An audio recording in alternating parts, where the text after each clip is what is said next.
the TV. Oh, we're not live yet. Not live. And you need to introduce what the meeting is, sir. Yes, Yes. and I've had the flashing lights. We should be live now. We are live. Very good. I call the City of Wilsonville Planning Commission of Wednesday, July the 14th, 2021 into order. Ms. Binyard, please do the roll call. Chair Mesbah. Here. And Jennifer Willard. Here. Brianne Tusinski, excuse me. Here. Forgive me, I'm having a little bit of technical difficulties myself. There we go. Sorry about that. Ron Heberlein. Here. Jerry Greenfield. Aaron Woods. Here. And Olive Gallagher. Thank you. Thank you. We're all going to rise, and staff will lead us in the Pledge of Allegiance.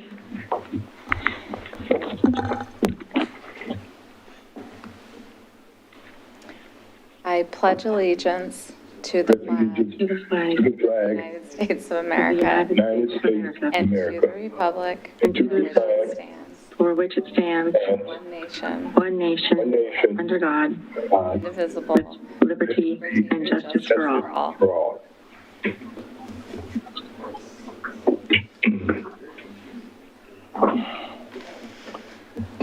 Thank you very much. This is the time that citizens have the opportunity to address the Planning Commission regarding any item that is not already scheduled for a formal public hearing tonight. Therefore, if any member of the audience, either here in City Hall or via Zoom, would like to speak about any work session item or any other matter of concern, please raise your hand or send a message to the recorder using the Zoom chat function so that we may hear from you now. Commissioner Mesbah, there are no members of the public at City Hall, and I'd like to have you check your chat function on Zoom to see if we have any members of the public via Zoom. Oh, it looks like we do. Yes, we have Ms. Doris Whaler on Zoom hoping to address us. There you are. Welcome to the Planning Commission, Ms. Whaler. Thank you. What I have to address you about is middle housing. So do you want me to wait until you're on that issue? We are not going to have a public hearing on middle housing today, so this would be your opportunity to address any issue that is not a public hearing today. Okay, so I just would like to confirm that you people received the 28 signatures on a petition from the residents of Frog Pond West asking you not to increase density in Frog Pond West beyond what is required by state law. Staff sent me a copy. I want to make sure that all the commissioners receive the same. Yes, I'm seeing thumbs up. So all the planning commissioners have received your signatures, and it is going to be kept on file until the public hearing in September, is my understanding, when it's going to be introduced as items received.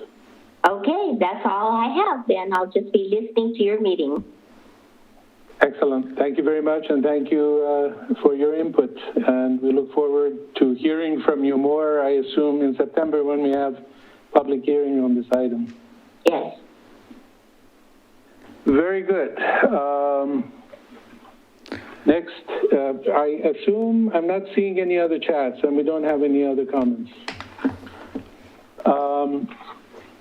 Administrative matters is the consideration of the minutes of our June 9th meeting that was distributed as part of the packet. Are there any changes or additions or corrections to the minutes? I'm not seeing any of the commissioners raising their hands. Ms. Gallagher is just joining us. You're on mute. sorry, I've been sitting and waiting, and it kept telling me that I would be admitted when the time came, so here I am. Sorry to keep you waiting. Do you have any corrections or additions to the minutes? No, I do not. Very good. Then the minutes are approved as submitted. The next item is a legislative hearing. And I need to read our hearing spiel to make sure that it's legal.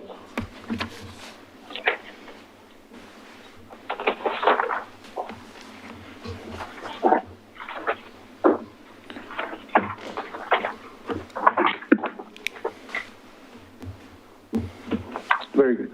Chair Mesbah, please also note that Jerry Greenfield has joined us. Oh, there you are. Hi, Jerry.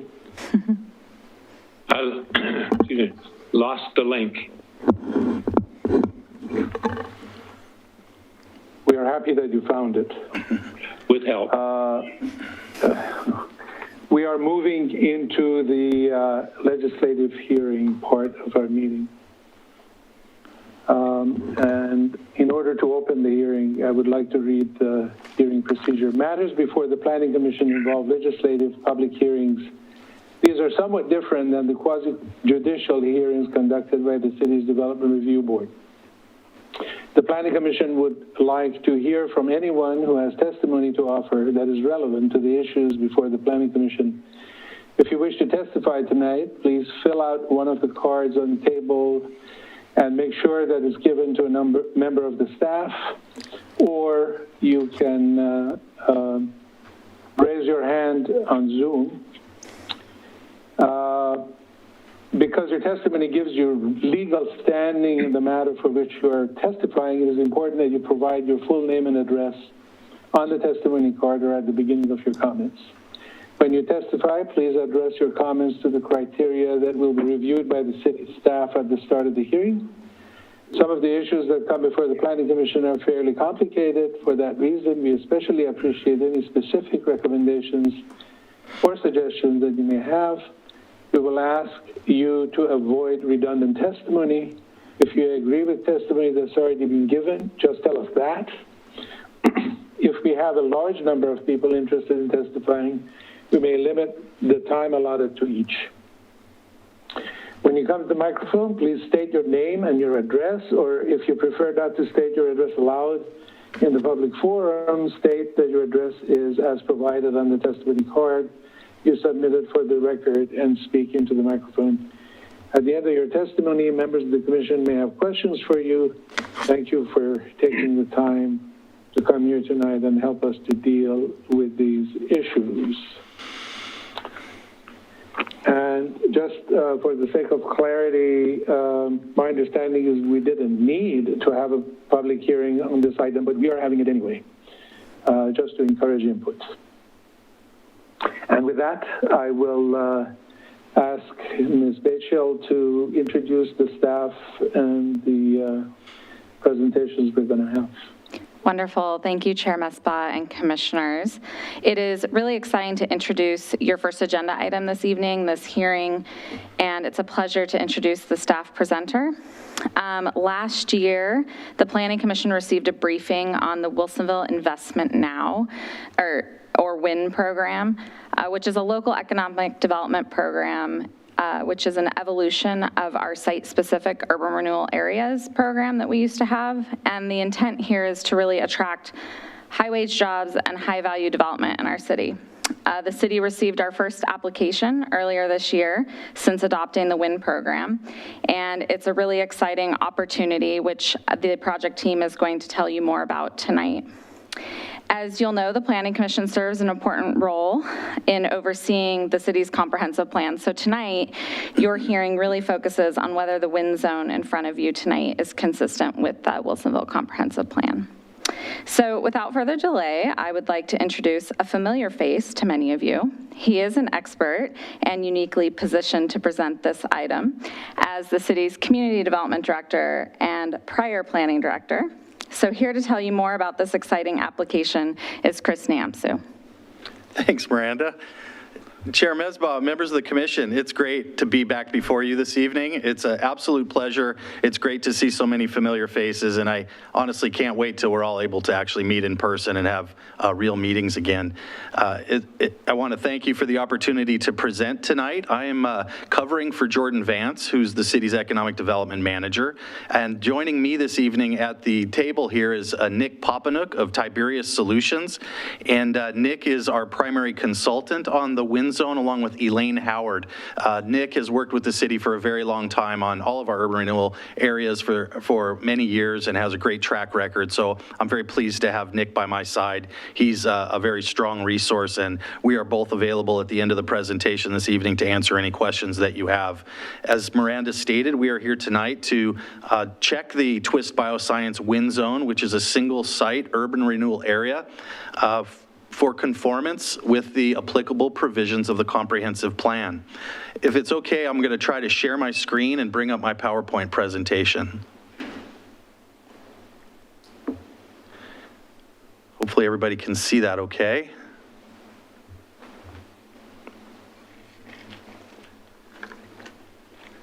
So I'm going to start off with a quick background of the tax increment finance zone in Wilsonville. So back in 2013, the voters of the community supported in an advisory vote on the matter, and council approved the creation of 6 separate properties as individual urban renewal districts, which at the time were referred to as TIF zones. They were intended to provide a property tax rebate as a development incentive for qualifying companies who invested in any of those 6 properties. The construct of the program largely mirrored that of the state's enterprise zone program, which Wilsonville is not eligible and has no enterprise zone. So we sought to create a comparable economic development tool that would make us competitive with those places that did have enterprise zones. The program required an investment at the time of $25 million and the creation of 75 new jobs at specific wage levels. Ultimately, all of those 6 sites developed, but none of those projects that occurred on those sites met any of the eligibility thresholds that were identified in the program, and the TIF zone program was expired by the City Council in 2019. It was at that time that staff gave direction to look at the program and put together a proposal that built off of that program. So we brought in Nick and Elaine and Jordan and myself. We really thought long and hard and had a number of meetings trying to create a new program that would emulate the prior TIF zone program. So we put together a proposal that we thought was more effective by offering flexible criteria, such as less restrictions on geographic location, a creative new scoring system that allowed flexible consideration of the investments, jobs, and wages, and then we created 2 tiers of benefits, one at 4 years and one at 7 years. Staff then took that proposal to the Urban Renewal Task Force, which at the time was chaired by Councillor Ockervall, and the committee was comprised of residents of the community, business interests and business owners, and the taxing district representatives, which is a very important stakeholder that we reach out to on all of our urban renewal projects. And we received really strong and unanimous support for the wind zone concept from the Urban Renewal Task Force. The task force was responsible for recommending to the staff that the program incorporate diversity, equity, and inclusion criteria, as well as prioritize any of Wilsonville's long-standing legacy businesses. We incorporated the task force's feedback and brought back a final proposal that was adopted by the City Council in October of 2020 in the form of WIN administrative rules, and those rules are contained in your packet for your information. That allowed us to then go forward and market the program to prospective businesses. Staff provided a briefing on the Wind Zone program, as Miranda mentioned.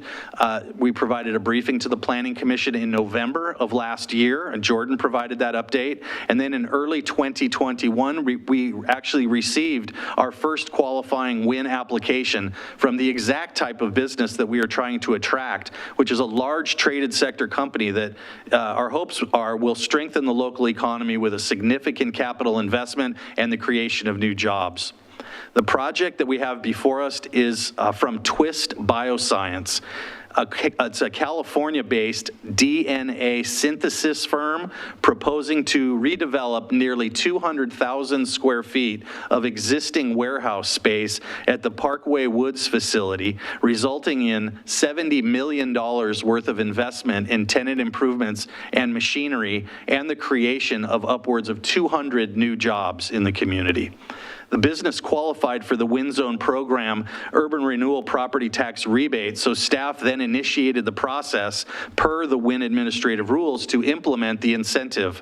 The first step that we took was to adopt a development agreement between the two entities, which is Twist Bioscience and the city's urban renewal agency, and that occurred on June 7th and was adopted by the city's urban renewal agency. The second was authorization to create a single property urban renewal area, which was completed by the agency on June 21st. And as part of that process, staff is required to engage the impacted taxing districts. We provide them with a 45-day comment period, and we are encouraged to confer and consult with all of those districts who are interested in receiving more information, and we are in the middle of that process right now. We are also required to come to the Planning Commission to conduct this process where we verify conformance with the city's comprehensive plan, and then we will also be conducting a final adoption public hearing before the City Council that is scheduled for August. So the role of the Planning Commission is to review the proposed Twist Bioscience Wind Zone plan for conformance with the comprehensive plan. The statute governing urban renewal states that proposed urban renewal plans must be sent to the Planning Commission for their review. The statute also states that the proposed urban renewal plan must conform to the applicable provisions of the plan. And in your packet, you have some findings that the staff has prepared demonstrating conformance with those applicable provisions, which include the chapters on citizen engagement, industrial development, as well as economic development. And Nick is going to talk a little bit more about the specifics of how our plan conforms with those applicable provisions. So as a Planning Commission, you are the body that is charged with reviewing everything related to the comprehensive plan. Our process requires the Commission to make a specific finding for the City Council as part of adoption of the Wind Zone, which is scheduled again to occur before the Council in August. And conducting the hearing is really not a statutory requirement, but it is a good way to engage the citizens in a conversation about these particular projects. And you did receive written testimony from a citizen in the community that I believe has been distributed to the Commission, and that individual observed similar bioscience firms in the Bay Area that resulted in some significant positive changes in this individual's perspective. So that has been hopefully shared and sent out to all the Planning Commission. It was a comment by Mr. D. Vicenzi, I believe is how you might pronounce that. So the wind zone is unique in that on this slide, you can see the red area.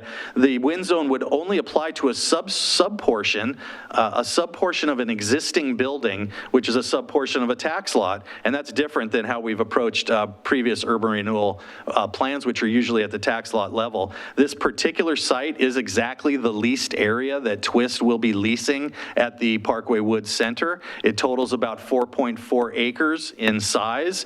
And the center is now being referred to as the Park Works Industry Center.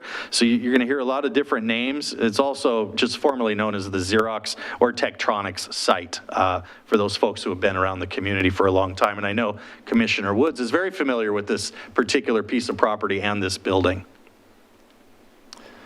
So you might ask yourself, what does Twist do and what will they be doing at this new facility, this new state-of-the-art facility in Wilsonville? I'm going to attempt to answer that. What they do is somewhat complicated, and I am by no means an expert on what they do.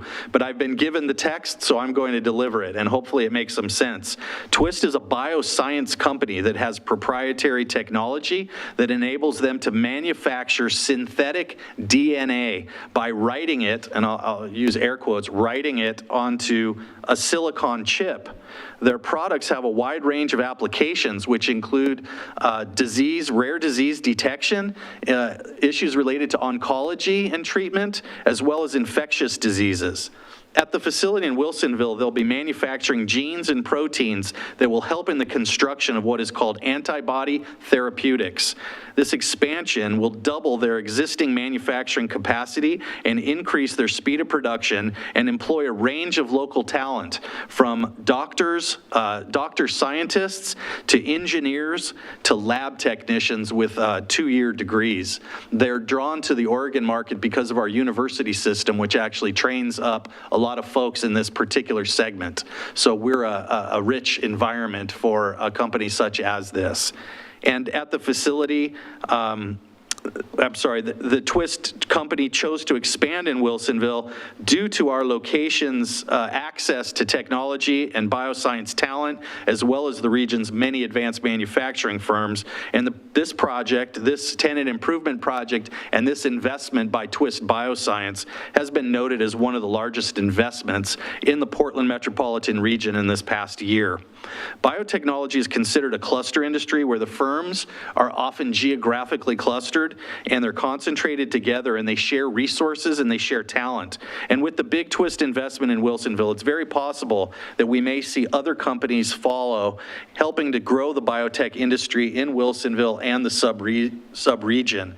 I would also point out that Wilsonville was one of a couple of different cities that Twist was looking to locate in. And this incentive program, this economic development incentive program, actually resulted in us edging out 2 other communities, one in Southwest Washington State and another one in the metropolitan area. So this was actually very important to the company in choosing the location in Wilsonville, and they believe Wilsonville is close to San Francisco, where their executives can be here in a day and be back without too much of a significant amount of travel time flying in and out of PDX to come to the site occasionally. So urban renewal in Wilsonville has been a very important tool for infrastructure financing, construction of a wide variety of projects. And in Wilsonville, we've seen a very positive economic result from the city being able to use urban renewal. We have 3 existing urban renewal areas that are depicted on the map on the slide, and that covers about 22% of the existing city's acreage, which represents just about 6% of the city's assessed value. 2 of the 3 plans are winding down in the coming years, and 1 of the plan areas is just ramping up. The area highlighted in blue on the maps is our year 2000 plan. It has funded a tremendous amount of projects in our town center area, park projects, transportation projects, and utility undergrounding projects. That district is estimated to glide to closure in 2023. The area in orange is our west side urban renewal area. It's funded all of the off-site infrastructure for the Villebois neighborhood, which is nearing build out, and it's anticipated that once the final project in that plan is completed, which is the Brown Road urban upgrade, we will be able to expire the west side urban renewal plan as soon as 2025.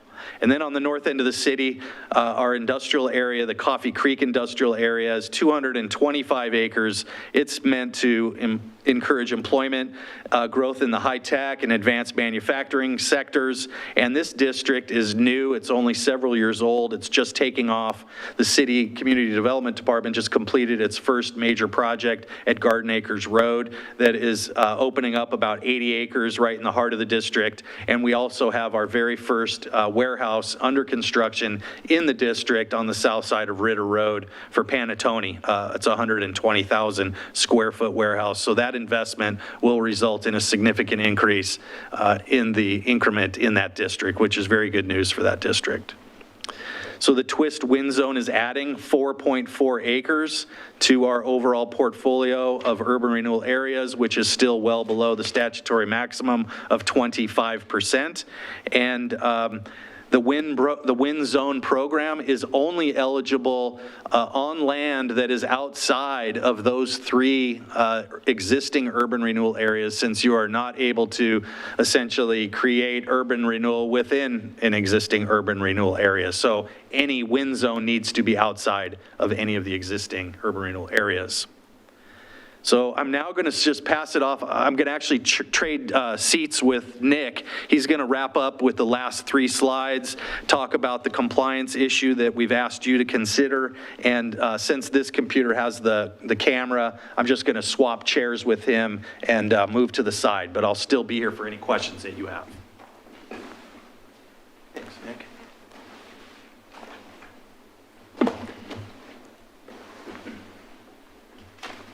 Okay, good evening, everyone. Thanks for bearing with us with the musical chairs. So as Chris mentioned earlier, the purpose of tonight's conversation is for you all to decide whether this urban renewal plan or the WIN zone plan conforms to the city's comprehensive plan. In the WIN plan, there are findings related to the comprehensive plan, and those findings are described in 3 categories related to citizen involvement, industrial development, and economic development.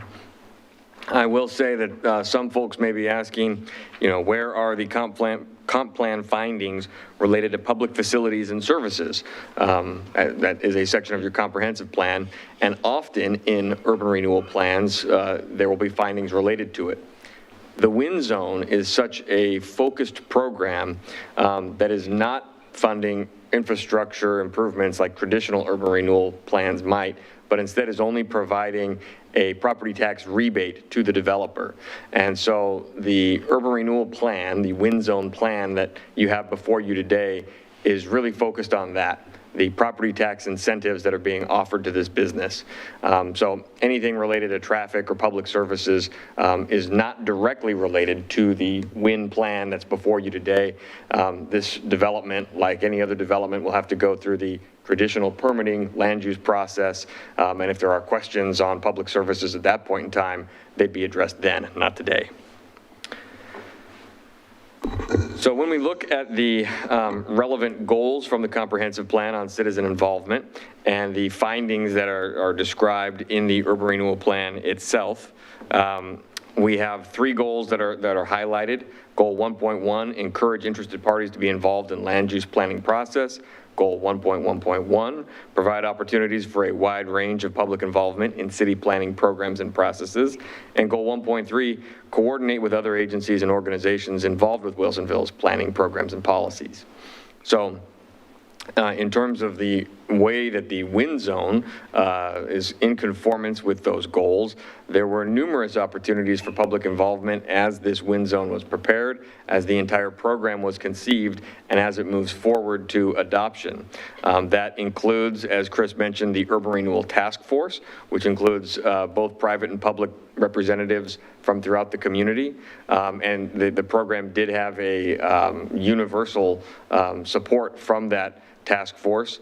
Again, that was for the program overall, not for any individual site like this particular Twist Biosciences project. There were 2 city council meetings that took place, again, on the program itself. One to discuss the key parameters of the program as it was coming together, and one to approve those administrative rules that outline the specific formulas for businesses to qualify for these incentives. Then just recently, there were the Urban Renewal Agency meetings, again, another opportunity where the public can get more information on this particular WIN zone plan. And then tonight, the Planning Commission public hearing, where folks do have the opportunity to provide comment. This will all culminate a few months from now with City Council providing another public hearing with yet again another opportunity for the public to provide comment. And between the Urban Renewal Agency meetings last month and that City Council hearing coming up in a couple of months, there is a 45-day taxing district public comment period. And so every single one of the taxing districts that will be impacted by this WIN zone in terms of the property tax revenues that will be foregone by those districts to instead support the WIN zone program for a period of 7 years. They were all notified of this plan. They've all received a copy of the plan. They've all been invited to provide their comments and feedback on it, and have been offered the opportunity to talk with city staff about the proposed WIN plan. On industrial development, again, several goals here. Goal 4.1, have an attractive, functional, economically vital community with a balance of different types of land uses. 4.1.3, the city shall encourage light industry compatible with the residential and urban nature of the city. 4.1.3A, develop an attractive and economically sound community. B, high quality industrial development plus livability plus economic growth and a broad tax base. And C, favor capital intensive rather than labor intensive industries within the city. The WIN program itself was designed with these comprehensive plan goals in mind. So it specifically targets high value developments with high wage jobs. As City Council was considering a range of possible qualification thresholds for businesses, there were different formulas giving different weight to employment versus capital investment. And the city chose to go with the option that weighted capital investment more than employment. So again, really emphasizing capital intensive businesses as those that wanted to be the target of this program. The Twist project specifically, this one investment, is estimated to have $70 million of capital investment split between tenant improvements and machinery and equipment that would be on site, though there is still opportunity for there to be more investment on the site. And in particular, this wind zone would only capture a portion of the existing building there, leaving the opportunity for the remaining space to have additional tenants that could bring their own investment that would not be captured as part of the tax increment financing and rebate to the specific Twist tenant. Lastly, on economic development findings, state goal 9, provide adequate opportunities for a variety of economic activities vital to the health, welfare, and prosperity of Oregon citizens. City economic development strategy, action 2.1, promote the reuse of vacant buildings, infill development and redevelopment. 6.2, develop criteria to guide the use of incentives to attract or retain businesses. And 6.3, develop a program to assist existing businesses. The wind zone program really checks all of these boxes. It's very much intentionally set up to promote the reuse of vacant buildings and infill development and redevelopment, and it establishes clear criteria to guide the use of incentives to attract or retain businesses. While this particular wind zone for Twist is not an existing business that would be expanding, but it is a new business being brought to the area, the program itself does provide additional points in the scoring criteria for existing businesses in Wilsonville. So while tonight's wind zone plan that you're looking at is a new business being brought to town, this program is applicable anywhere citywide with the exception of existing urban renewal areas, and local businesses that have been operating in Wilsonville have an easier time qualifying for the program and do not need to have the same level of investment, jobs, or wages as businesses from out of town would need to have. So with that, I think I'll turn it back over to Chris, although I think this might just be the last slide here. Yeah, and so we'll really turn it over to your questions and discussion now. And Chris, I don't know if you want to swap seats again or. No, I'm good. We're okay. Right. Thank you. That's all we have, Chair Mesbah. Thank you. Thank you very much. Commissioners, any questions from the staff on presentation? Yes. Ron, go ahead. Yeah, thanks, Chair Mesbah. So the only question I had was around the scoring. When I was looking through the executive summary and the details in our package, it talked about the overall score, and it appears that the majority of that is coming from the capital investment, and both the presentation and the packet talk about high wage jobs. What is the average wage for the jobs that are being proposed here?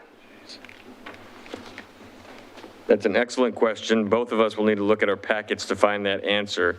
I do know that when we were looking at this application, the amount of capital investment that's being brought here was sufficient on its own to qualify for the full 7-year incentive. So the actual number of jobs and the wages wound up being irrelevant to them qualifying for the program, but certainly not irrelevant to the community.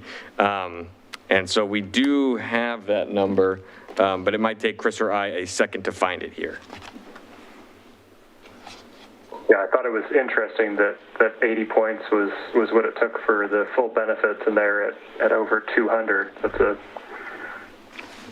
heck of an overrun on the standard. So.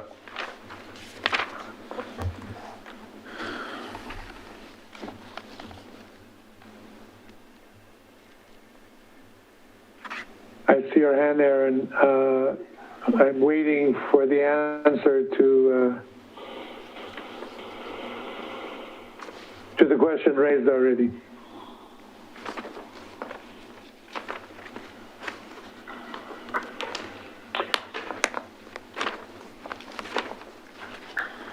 I'm okay from my perspective if we get this later.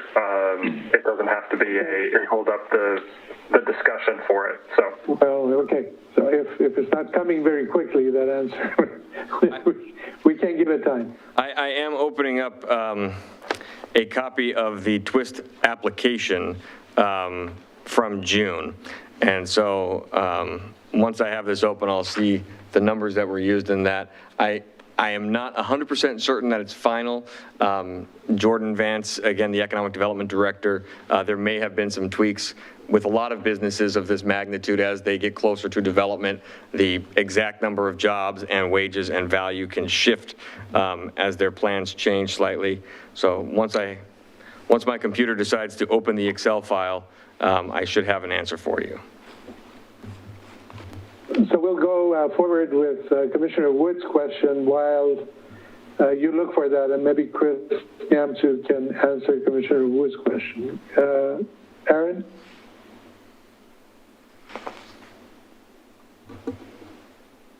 Thank you. I had to unmute there. I just wanted to make a comment that first off, for this very first win opportunity, I think this is an excellent use of the facility. I'm not sure how many of you know, but this site has a long history for high tech, going all the way back to Tektronix and manufacturing, and most recently with Xerox and 3D printing. So I think it's appropriate that this site will continue with this high-tech legacy, but also when you look at the 200 jobs that are going to be brought here, and these are pretty high-end jobs when you think about it. I mean, I'm sure a number of doctorate-level individuals will be coming here. You talk about gene therapy and antibodies, that's pretty high-end stuff. So I just wanted to mention that because I think this is a major win for Wilsonville, and it's really good that Twist, they did their due diligence and looked at us, and of course with the incentives for them coming on. So I just wanted to make that comment. Thank you. And I do have the application open now. Again, we'll have to get back to you just to confirm that these are the final numbers that were used in the application. But the number I'm looking at is an average wage of $70,000. Okay.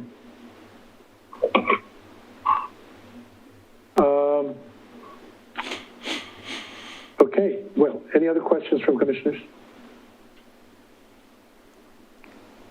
I was looking for some clearer idea of the activities that are going to go on in this facility, and especially the impact that it could have on the wastewater and the treatment of wastewater.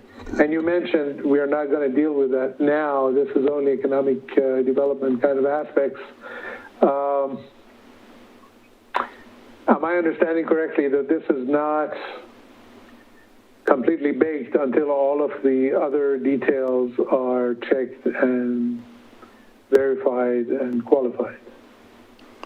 Yes, you're correct, Chair Mesbah. This is Chris Nyamsu. the final public hearing. Everything is locked down for that final public hearing, which is scheduled in August at this point. The council was interested in a similar question at the adoption of the development agreement that occurred in June, and the council asked some specific questions about things like pollution, things like discharge, things like what kind of stuff do you use, and a company representative was available on the call that evening, and we've been working closely with one of their contractors who's out of Olympia, Washington, and that individual was able to address the council question and testified that they run a closed system, Chair Mesbah, that they do not have discharge, that they capture essentially all of their waste, and that stuff is hauled off and handled in an extremely sensitive manner, that they don't have discharge that's filled with different kinds of things that would cause quite a bit of consternation for the wastewater treatment plant. There are ongoing discussions between the city's public works staff and the company representatives, but that I wanted to at least share the comments that were made on the public record regarding discharge specifically and wastewater discharge from the company, which appeared to be minimal or non-existent. I appreciate that. Thank you for that additional piece of information. My own kind of professional background, I see protein production and the antennae go up because in Wisconsin, we had a hell of a time dealing with prions, which are proteins that are part of the mad cow disease in that case. And wastewater treatment doesn't take care of it. And it was almost impossible to treat that, for example, at the time. Now, it's technology has changed. Maybe they've figured it out. But for several years, we didn't know how to treat it. And so, you know, it kind of got me thinking, what is being produced and what are the impacts? And the fact that it's a closed system is very, you know, reassuring. Yeah. Very good. Any other points before we go to public testimony? The only thing I would add is that we have a very robust industrial pre-treatment program in the city of Wilsonville. Given the diversity and number of complex companies that we work with, our public works team has a dedicated staff member who works specifically with industry to address issues such as discharge and runoff, and we have a pretty robust program. So I just wanted to offer that additional piece of information, is that we deal in this space regularly with all of our existing companies. Many of them are required to have special permits based on the types of activities that they conduct at their sites. So I think we have a good handle on it. And again, all those conversations have been positive so far, and they're definitely ongoing as we move closer to implementation. Thank you for that. I will follow up as the public hearing comes closer, just as a personal point of interest. Okay, let's move to public testimony if we have any. I welcome anybody who wants to comment on this to do so. A reminder that you need to fill out a testimony card and or digitally do so. Do we have anybody wanting to comment on this? Chair Mesbah. Well, this is Tammy Bergeron. We do have one person that just joined us via the Zoom link, but they have not yet told me what they're interested in, as far as if they're just listening or if they wanted to give testimony. So I guess we can proceed without their input unless I hear back here in the next few seconds from them. Okay. And Chair Mesbah, in the meantime, I can note that there are no members of the public here to testify at City Hall. Very good. Thank you for that. We did receive that email, as Mr. Nansu mentioned, so that testimony we all have seen. I was going to close the public testimony, but I won't, since we are waiting in case this person is interested. But I will have to do that before we make a motion. So Any comments from the commissioners as to their thinking and position before I call for a motion on this item? Let's start with Commissioner Woods. You mentioned something in support. Do you want to add to it? I don't think there's much more to add. The additional piece that talked about the closed system, it doesn't surprise me with this organization. They're pretty high end. So I don't have anything else to add to my previous comments. I just believe that it's a very good use of that area. The building really consists of 3 buildings, to be honest with you. And it's a pretty comprehensive area. So I just think it's great that some organization wanted to use that kind of footprint, because it's a little bit different. And I think we all saw, or you saw, how the building is laid out, and you saw the pieces that are still being occupied by someone.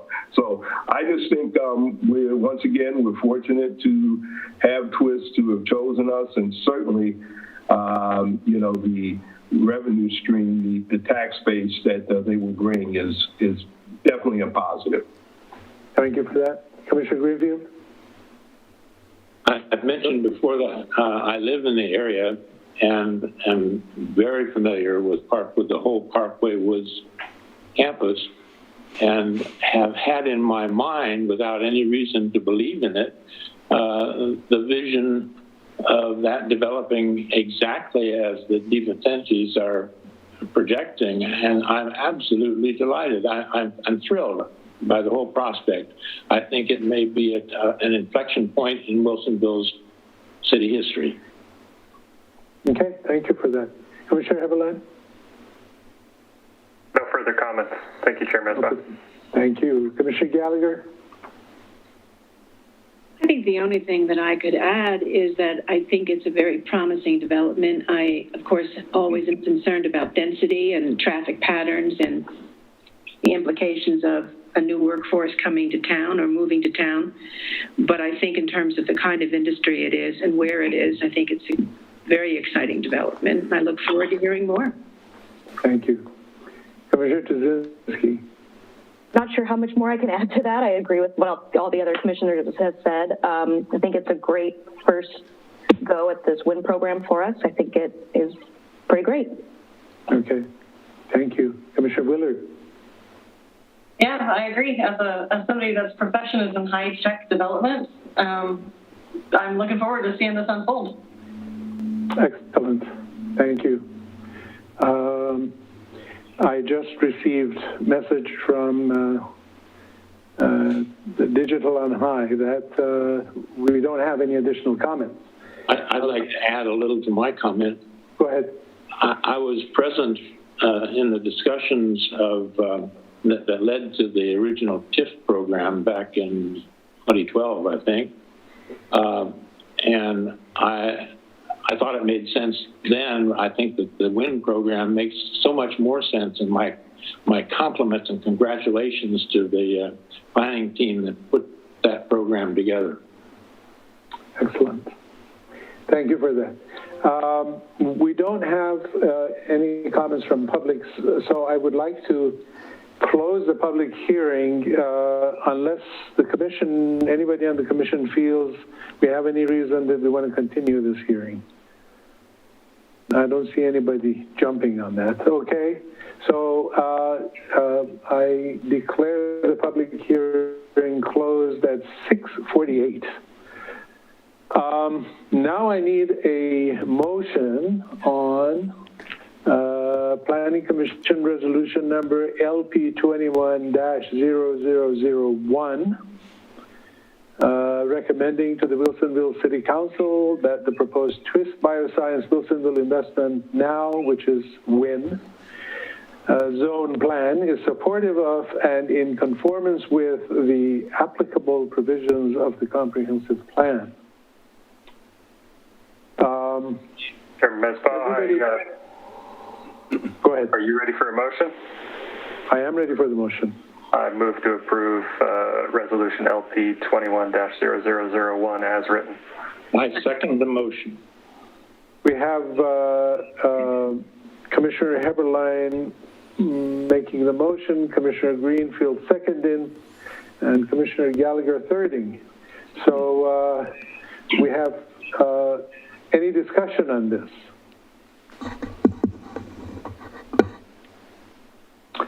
You know, as I was looking at this, and a couple of questions came up in my own mind. One was, is $75,000 a year average income enough to buy the average house in Wilsonville? Since we've been talking about affordability and so forth. So that's one question. Then the other question is, even if we had, you know, the idea is to bring in really top salaries, you know, say over 200 grand. Then the question is the supporting kind of industries that come around to support these high-end jobs, whether those are going to provide employment for people who are not PhDs. And that would be the kind of economy for a community that you would like to have, is top end, but also covers, you know, all the lower rungs and kind of empowers the community economically. And I wish we had a crystal ball to be able to see that. We can make some assumptions and so forth and hopeful thoughts, but whether or not will happen, we'll see. So I share with my colleagues the enthusiasm of having this company coming to town and filling what appears to be an empty building. I'm, you know, just it's the engineer in me that says, you know, I want to see more facts, which in planning you don't always have. But that is an internal struggle I've had for 35 years. It just makes me the schizophrenic that I am.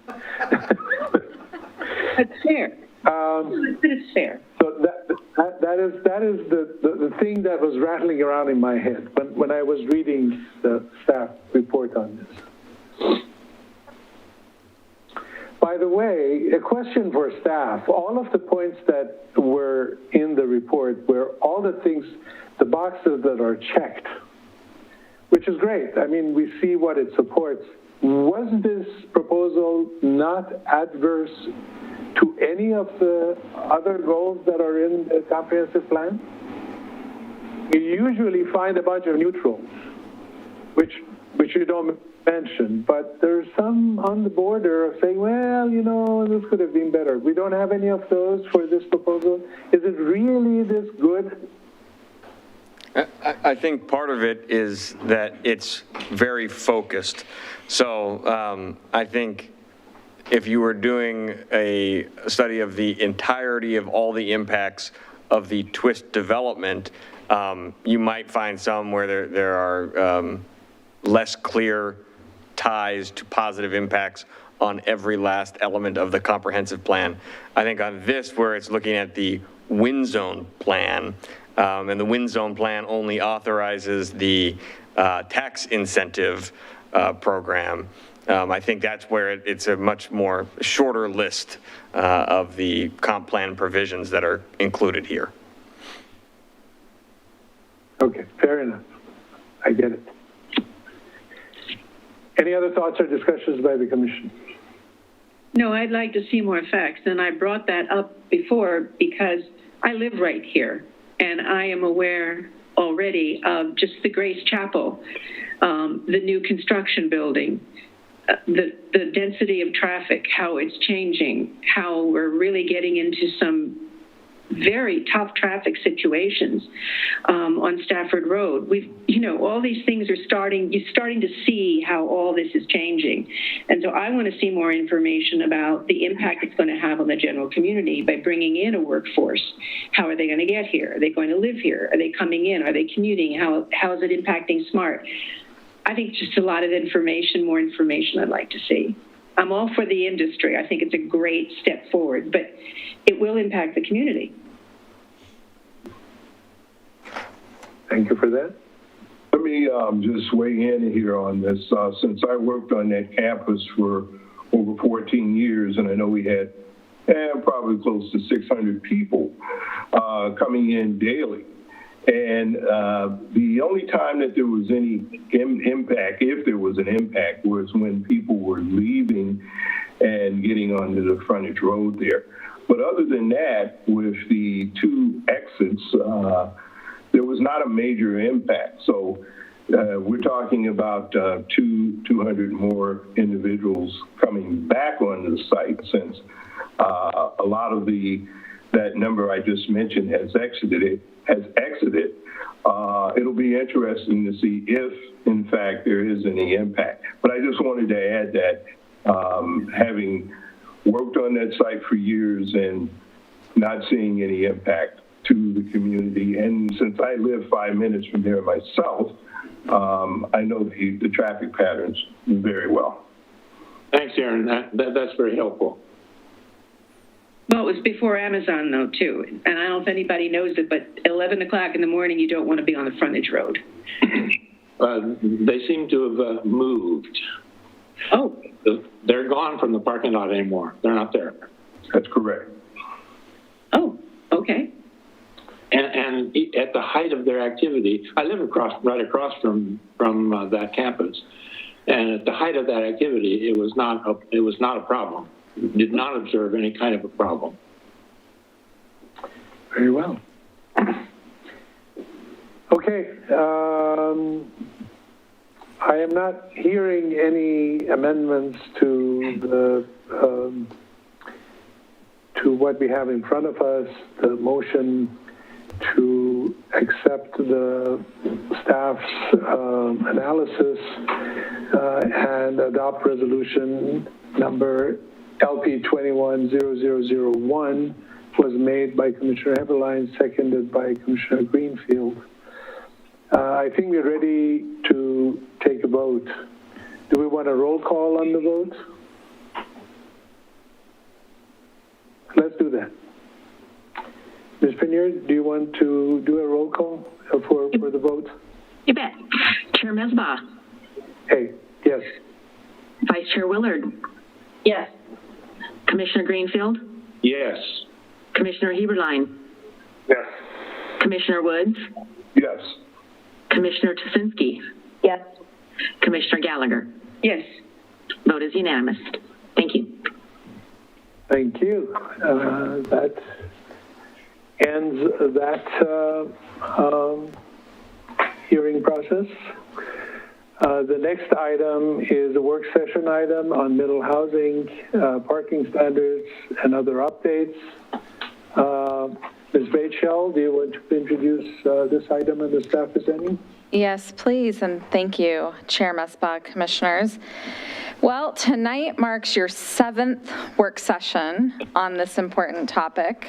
The Middle Housing in Wilsonville project, as you know, is big, both in importance and in scope, which has really required us as a team altogether to visit all the facets of our code, our comprehensive plan, related policies, and our master plans as we look forward on how to implement House Bill 2001, as well as the City of Wilsonville's Equitable Housing Strategic Plan. So thank you, first of all, for all of the thoughtful discussions thus far. And as we near the end, the team tonight is bringing you some of the finer details and fine-tuning some of the items that you have provided feedback on previously. as we get close to wrapping this up into a final package, which you will consider this September. I can't believe we're there already. So tonight, the team will also highlight for you next week's public forum and Planning Commission's participation in that as the Committee for Citizen Involvement. So here to take the reins and introduce the team is Planning Manager Daniel Pauly. Thank you, Miranda, and good to see the commissioners again and to be talking about this again. I'll talk to you about something else one of these days soon, I promise. So here again with us is the great support we've had from Angelo Planning Group, including Kate Rogers and Joe Dills. Thank you again for being here tonight. So I'll let Joe and Kate do a lot of the talking tonight, but just to Kate will share the presentation. I'll just kind of tell you go over again what topics we're going to cover tonight and where we're going to go from here, and then I'll give it over to Kate to talk. So next slide, please. So really, the focus are on some finer details, as Miranda was saying, on driveway and parking design, which is an important component when you're talking about urban design and the look and feel of a neighborhood. Also, we're going to talk about parking standards. We've talked about previously how among the desired project outcomes is to minimize parking congestion. So we'll talk about the finer details of the proposals of how to address that. And finally, updates to the building design standards based on feedback and additional thoughts we've had since our June work session. So next slide. So we have the public forum that we'll talk about tonight. Then August, we'll have a complete package of code and plan updates again for you to talk about some more and get any additional feedback, incorporating all the feedback to date. And then we'll do one more revision of that before our public hearing packet for September. And then from there, once it's adopted by Planning Commission, if things go as, if adopted in September, it'd go to City Council in October, with it becoming effective in November. So keeping that November date in mind of effectiveness will be important as we continue this conversation, particularly I can provide on that note, since I'm kind of going down that rabbit hole, but if you will, is we did receive an additional application for Frog Pond subdivisions today, which will, of course, be under the current standards. And we've also had a pre-app on another one that's likely to come in prior to November. So that does impact the level that any of the standards about requirements in Frog Pond, or really what we're requiring in Frog Pond, the potential impact of that. It does reduce that potential impact, that reality there. So happy to take any additional questions on that tonight as well. Though Frog Pond is not a specific topic that we're scheduled to talk about tonight. Next slide, please, Kate.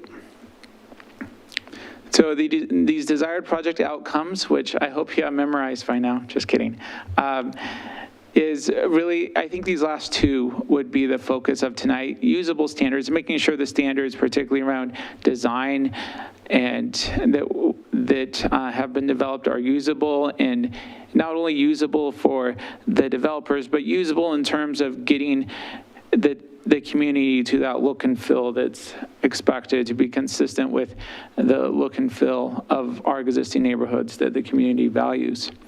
And then, as I mentioned, we're going to kind of zero in on some of the parking congestion questions. So with that, I will turn it over to Angelo Planning to talk about driveway and parking design. All right, thanks so much, Dan, and good evening again, commissioners. Nice to see you all again. So this is just a reminder of our 4 different categories of code and plan updates. So again, tonight we are focusing on category 3, which is where the city has some local flexibility in determining what the standards are for middle housing. Although I will note that some of the parking standards that Dan is going to cover do fall into that category 4. So in terms of sort of what the key options for driveway and parking design are for middle housing, as I mentioned, the city has some flexibility in how to regulate these standards, driveway and parking design standards. But one area where the city doesn't have or has less flexibility is that any design standards cannot be more restrictive than the model code design standards for middle housing. And there's sort of a general choice in the model code between promoting consolidated or shared driveways or separated driveways. And as we discussed a couple months ago, the online survey indicated more of a preference for separated driveways.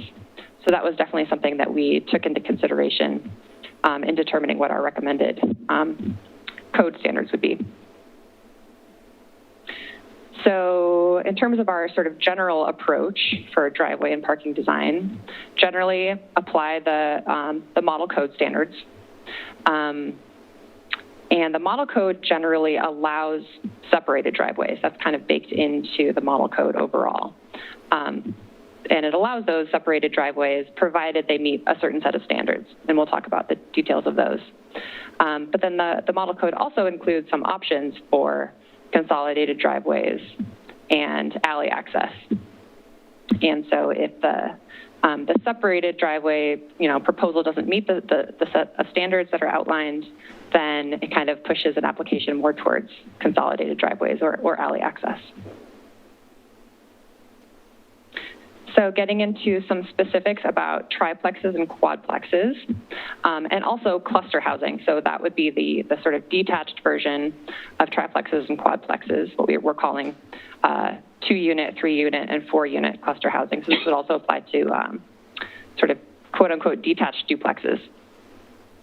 So again, we are proposing to adapt the standards from the model code.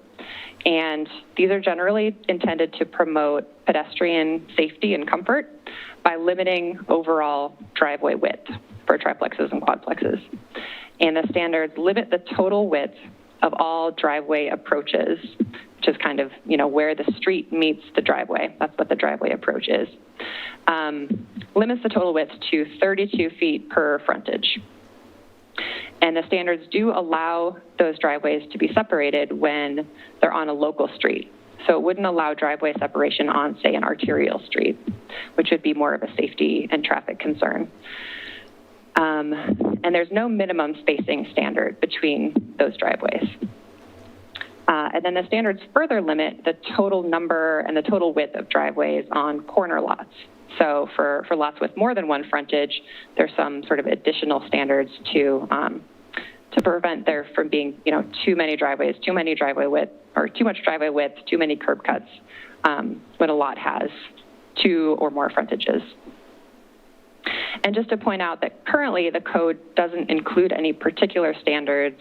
The current code as it exists today doesn't include particular standards limiting driveway width for this type of residential development. So this would be kind of a new set of standards, considering the fact that middle housing will be allowed much more broadly in Wilsonville. And then moving on to townhouses. So there were kind of 2 general approaches that we were looking at for townhouses. And so we were considering whether to require, there's an option to require shared driveways for every 2 units, so paired or shared driveways. And that's kind of illustrated in that lower image on your screen. Or to allow separated driveways, so one driveway for each townhouse unit. And there's sort of some trade-offs and pros and cons for each different approach. For separated driveways, this is generally more flexible. Again, the survey respondents tended to prefer separated driveways with narrower, each driveway being narrower and separated versus wider shared driveways. And again, the current code allows individual driveways and doesn't include any specific driveway separation standard. So this would be sort of more consistent with the current code. And then thinking about shared driveways, one benefit of that approach would be that if there is a required spacing between shared driveways, then you might preserve some space for on-street parking. And you might also preserve some yard space for landscaping, although as you can sort of see in this image, these two images, there's not a ton more yard space. It's really, townhouses tend to be, if the parking is in front, it tends to be sort of more driveway dominated. And providing some sort of more restrictive or more limiting standards for driveways in the front would potentially encourage some more provision of parking towards the rear through sort of that consolidated or alley access approach. So, but kind of considering these trade-offs and what the current code says and what the public had to say, we recommend to sort of allow either approach. And again, that's more of the model code approach. So allow either separated or shared driveways for townhouses. And the parking in the front of each unit would only be allowed if a certain set of standards are met. So that includes the lots have to be at least 20 feet wide or have 20 feet of street frontage on a local street. So again, not on like an arterial or a collector street. The driveways and garages would be limited to 12 feet wide per lot or per townhouse unit. And then if those standards couldn't be met, or if an applicant chose not to meet those standards, the access would need to be provided through a shared access to the side or to the rear of units, or through alley access. And then if the development already has existing alley access, then the development would have to provide access from that alley if it's already there. And then looking at cottage clusters. So I think we previewed these standards at the last month's work session, but kind of revisiting these along with the theme of parking and driveway design.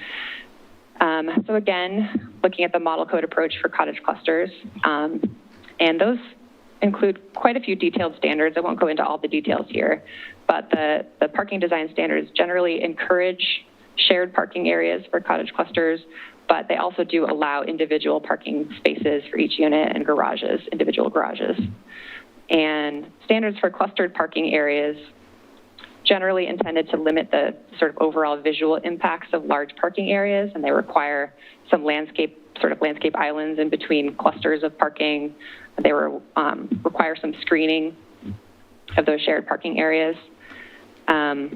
And it also applies some minimum setbacks from the street and from property lines for parking areas. And then also places some limits on garage widths and the size of detached garages. So that's kind of the super quick summary of the overall parking and driveway design standards for middle housing. So we just kind of wanted to pause here and get some feedback on these standards and whether you think that they reflect the public comments that we've received so far and present the best option for the city. Thank you for that. Why don't I call on commissioners and you can say if you have some thoughts and pass if you don't. Commissioner Trzynski, you want to start? Sure. From what's been presented, think that it does reflect the standards, reflect the public comment pretty well. I think if people are tending to want more of a single space driveway, then that's kind of maybe where we should focus a little more. But I do like having the option of having other ideas just in case, maybe that doesn't fit with what's being designed or the lot in particular. So I think so far what I'm seeing reflects the best option for the city. Thank you. Commissioner Gallagher?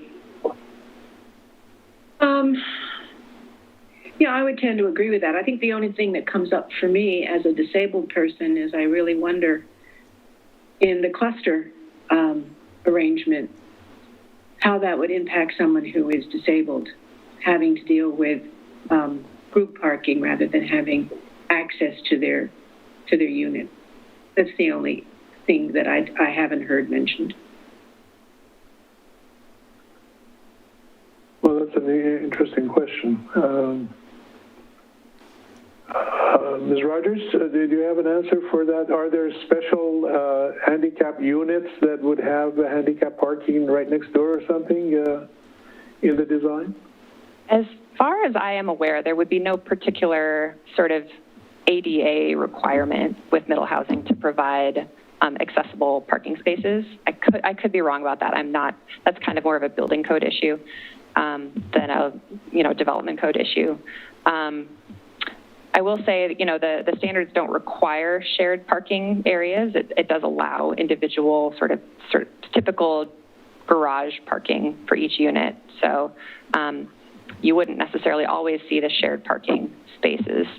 There are requirements for pedestrian pathways to connect the parking spaces to each of the units. So there would, of course, be a path, a hard surfaced path to connect those.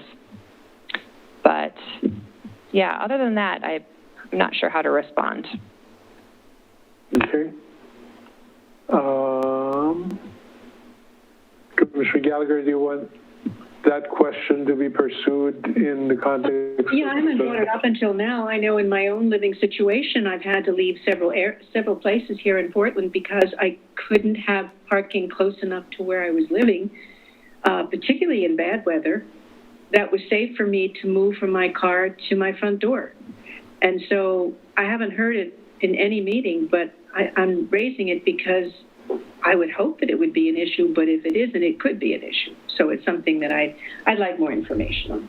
Yeah, and I have a note. I can follow up with our building team and see if there's anything, and then look at what options there may be, if not in the building code, to integrate that and report back. Okay. More than happy to share my own input and experience of what I've observed and what I've had to deal with, because it is an issue, and I'm not visibly disabled, but I am disabled and have been for 20 years, and I do know that unless it's brought up, it oftentimes is overlooked because it's like, how important is it? And yet to the person that's dealing with a disability, it's essential. So it would be interesting to find out more. I'd appreciate it. Would it be sufficient to specify some minimum distance between the shared parking and the most distant unit that's accessed from it? It could be, but it also, when you're in a shared parking situation, I was in a shared parking situation where I literally couldn't get out of my car because there was a car next to me. So because there was no handicap parking available.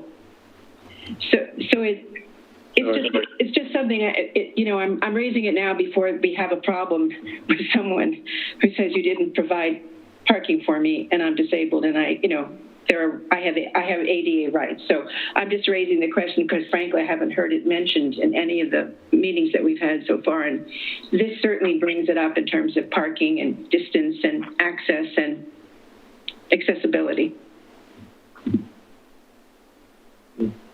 Thank you for that. Actually, it occurred to me that when we were talking about equitable housing, this didn't come up either. No. That would have been a good subject to bring up there. Very good. Commissioner Greenfield, do you want to say more? Yes. More generally, I'm very, very appreciative of the degree and way in which the consultants have incorporated the feedback from Commission to this point. I see it in many points in the recommendations where we actually have been taken account of, and I very much appreciate that. As for the public comment, I found those very interesting to go through. And of course, they're all over the place, but there are some general tendencies, recognizing that this is not that public comments gathered in this way are not in any sense a scientific survey. so that the numbers can't be taken as with the same kind of imperative that a really scientific survey would deliver. What we have here is a flavor of attitudes from the citizenry, and in many points they echo my attitudes. I don't participate in these surveys because I'm in the position of evaluating. I don't want to evaluate my own input, but I do recognize many of my own feelings and observations in those comments. But in general, I would say yes. The recommendations that we're looking at here do reflect public comment, not in any kind of mandatory scientific way, but they certainly do take account of tendencies that we see in the comments and important concerns, and ones which I also resonate with. Thank you for that. Commissioner Heberlein. Yeah, Kate, I was wondering if you could go back to the picture that has the corner lot with the multiple dwellings and yeah, okay, so the lower right-hand corner picture. So when I was reviewing the package, in the draft code amendments, there was a note at the bottom saying, note, both options are depicted here for illustrative purposes only. The standards do not allow for both options A and B on the same site. And I was wondering why that was the case. So, yeah, good question. And it's a little hard to tell just from the figure without having the code language also. But the code for sites with more than one street frontage on a local street, you could either have one access on one street with a total width of 32 feet for all your driveways, and those could be either one big driveway or multiple smaller driveways, or you could have one driveway per frontage that's a maximum of 16 feet.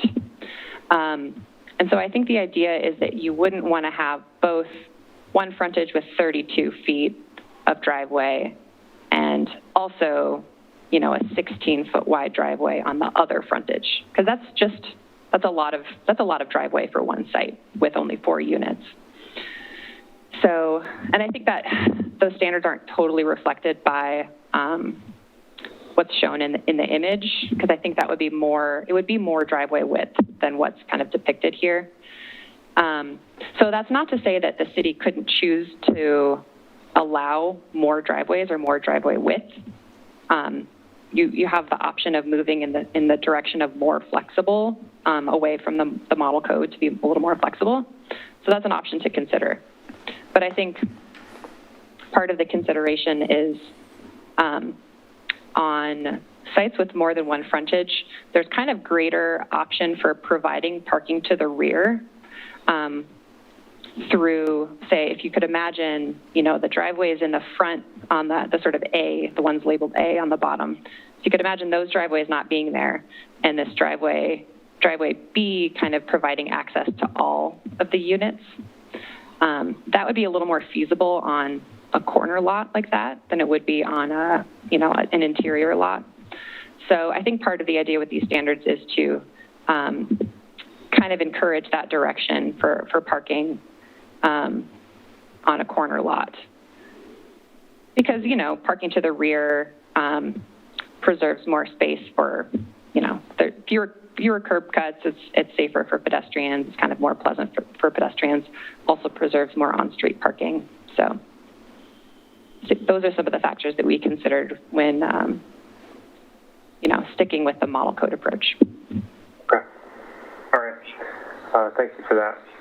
I think back to your question that we're here to answer,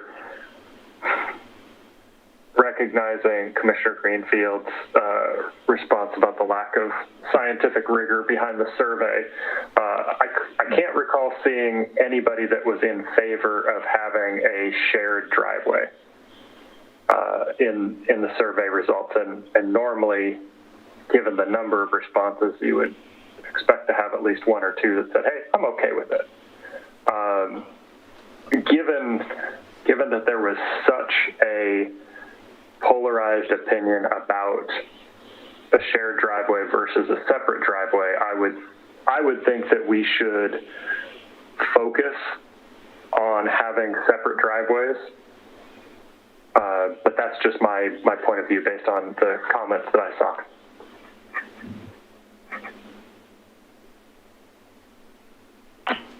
Thank you. Is that all, Ron? Yeah. Yep. Okay. Commissioner Woods?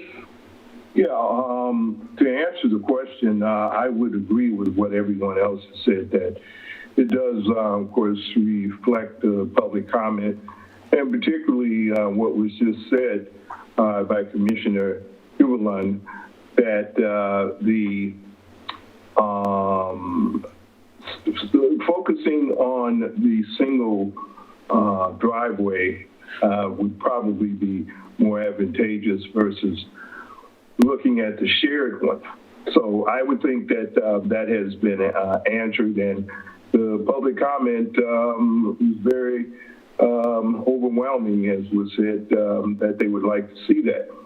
But I have an additional question on the cottage clusters and the parking that's allowed there.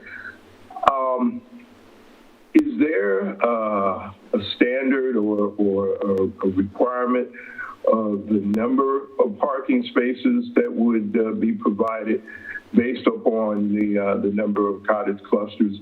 I mean, if you go back to that slide and look at how it's laid out there, how many additional parking spaces would be allowed there or considered? And then when you start to think about visitors, which I'm just wondering the amount of space that will be allowed for this kind of clustered parking and how many spaces there would be. So in terms of the minimum number of spaces that must be provided, that's not in the design standards, that's in the minimum parking ratios section of the code, which we also included in your packet. And it's for, I think, all middle housing types, it's one space per dwelling unit. Right. So that's the minimum. In terms of the maximum, I don't believe there's any limit on how many parking spaces you could provide. So that's unlimited. That would really just be limited by, the size of the site and the other development and design standards that would apply that kind of limit the space and the room, and also just what the developer wants to provide. And what the market will pay for. Exactly. Yes. Let the market decide. Yeah. So on a, you could imagine a larger cottage cluster development, maybe not one that's this small with only eight units, but a larger cottage cluster development could potentially have room for extra visitor parking. But on kind of in a more infill scenario, room for parking is going to be a lot more constrained. So you probably won't see a lot of extra parking spaces, I would imagine. Okay. One last thing, and I want to go back to what Commissioner Gallagher was talking about. I think it's important, particularly, and I don't know, I'm just thinking about the cottage clusters themselves, that there be ADA parking or ADA parking spot. I think we have to really think about that. And we, as has been said, we haven't talked about that before. So I'd like for us to be considering that or looking at that, because I think that's an important piece that should be added to this whole mix. That's it. Yep. Thank you. Commissioner Willard. Yeah, Ms. Rogers, I've been looking at slide 11, and my perception on some of the, it talks about that they can provide parking in front of townhouses in this context only if, and there's some criteria, otherwise you have to provide it in the rear. And my experience, or my perception anyway, with rear-loaded garages is that there isn't a driveway. The driveway is shared. It's not for parking, it's for driving. It's for accessing all the driveways. And you can't actually park there unless you have a Mini Cooper that can be creatively parked at an angle, in the shadow of some of the planters that you've shown here. And so I'm wondering, that leads to street parking density, because let's face it, people don't use their garages for parking very often, especially in middle housing. It's going to be used for storage and for ping pong tables and, probably anything but a car. And so do we need to address that the parking, when it's in the rear, that it needs to be at a sufficient depth that you can actually park a car? Right, you're raising the issue that a lot of sort of alley-loaded sites face, where you're right, there's typically not that minimum driveway depth, and it's just kind of the garage, maybe only a few feet from the alley. Yeah. And maybe that's part of your next topic, because I know we're going to talk about street parking next. I don't think we'll get into that issue, so I think that's a good comment. I don't know if Dan has any thoughts on that one. I mean, again, in Vilboa, for example, on the alley, we've had, I think the most important thing is to not have something in the middle, right? There's still, I think preference is always having an exterior parking space, but we get to that a couple ways. We want to still allow garages, right? We don't want to say you can't have a garage. So one requirement is that the garage is big enough to have a vehicle, and that you're not storing your trash containers in there. And we've introduced specific standards regarding that to make, if garages are used for parking, that they are kept accessible and usable for parking if they're used to meet that minimum standard. Some developers will say, oh, I don't want to have to make it that big because it impacts the floor plan of my house. So they'll add a garage from a market standpoint, but then want to meet their minimum parking standard exterior. What we've done in Vilboa, and is a good standard, is if you are going to have an exterior parking, it needs to be long enough to be a standardized parking spot. You don't want that middle-sized, weird driveway that looks like you can park in it, but really you can't because it's not big enough. So standards, and we can double check. I think the standards do a pretty good on that, but we'll double check that to make sure it's clear that we don't get those weird alley-loaded paved areas that don't really function as parking, or and can lead to vehicles sticking out in the alley and other issues that we're trying to avoid in terms of parking congestion. Okay. That's my only comment thus far. Thank you. We, I think, are ready to move on.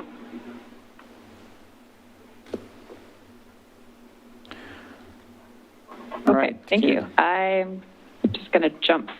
Right, I'm handing it off to Dan at this point. To talk more about parking. All right, so reminder, the desired project outcome of minimizing parking congestion coming from not the current year's council goals, but the previous council goals that we're still trying to implement. So really, what are we, one more. Sorry, Dan. It's okay, Kate. You've done so well on advancing these slides on all these work sessions. I'm not going to hold it against you. We're moving forward one here? Yeah, right there. Okay, I will not touch my mouse for. Okay, so minimizing parking congestion. I really wanted to, an important part of the conversation here is really understanding the constraints that we're working under, but also where then understanding that what are the opportunities that we may have then to address parking congestion. So first of all, outside any of the requirements, when you're talking about housing like this, I mean, parking takes up land. Land is a scarce commodity, is a valuable commodity that can provide for a lot of uses, including housing people. You know, there's oftentimes this discussion of housing people rather than housing cars. And, you know, but beyond that, it's just the fact that land is limited and expensive. So you can't, you know, there's not an unlimited amount of land to put parking on, is the short of it. Somewhat related to that, and part of the rationale for that, for this requirement is there is a specific state requirement that no more than one space per unit can be required. So no matter how much the city wants to, we can't require 1.5 or 2 spaces per unit. It's kind of the regulatory framework that we need to work under. So really, then what are the opportunities? The first one is, okay, if you're only going to require 1 space per unit, we better make sure that those spaces count, that they're accessible, that they're usable, that they're used as parking. So yeah, I mean, you don't want to have your 1 required parking spot not used as parking. So that's important. The other thing is, okay, we can't require, but is there some reasonable things we can do to incentivize additional parking? Obviously, the market in a lot of conditions will lead to additional parking because, you know, there is market demand particularly for certain housing types, and developers will do that. But this does have flexibility that if it's a situation where there's only 1 space per unit, then that is a possibility. I will note that for most of these units, that's the existing policy that we've had for years. And so this isn't a big departure from our current policy. I mean, you know, these neighborhoods that have been built for years have required only 1 space per unit, and a lot of them have more than that. I think where most often I've heard issues from residents is honestly not necessarily that there's a lack of spaces provided. It gets down to that accessibility and usability of those spaces, that the spaces are too short so people don't use them, or there's some design component about those spaces that people aren't using them that leads to then additional parking congestion.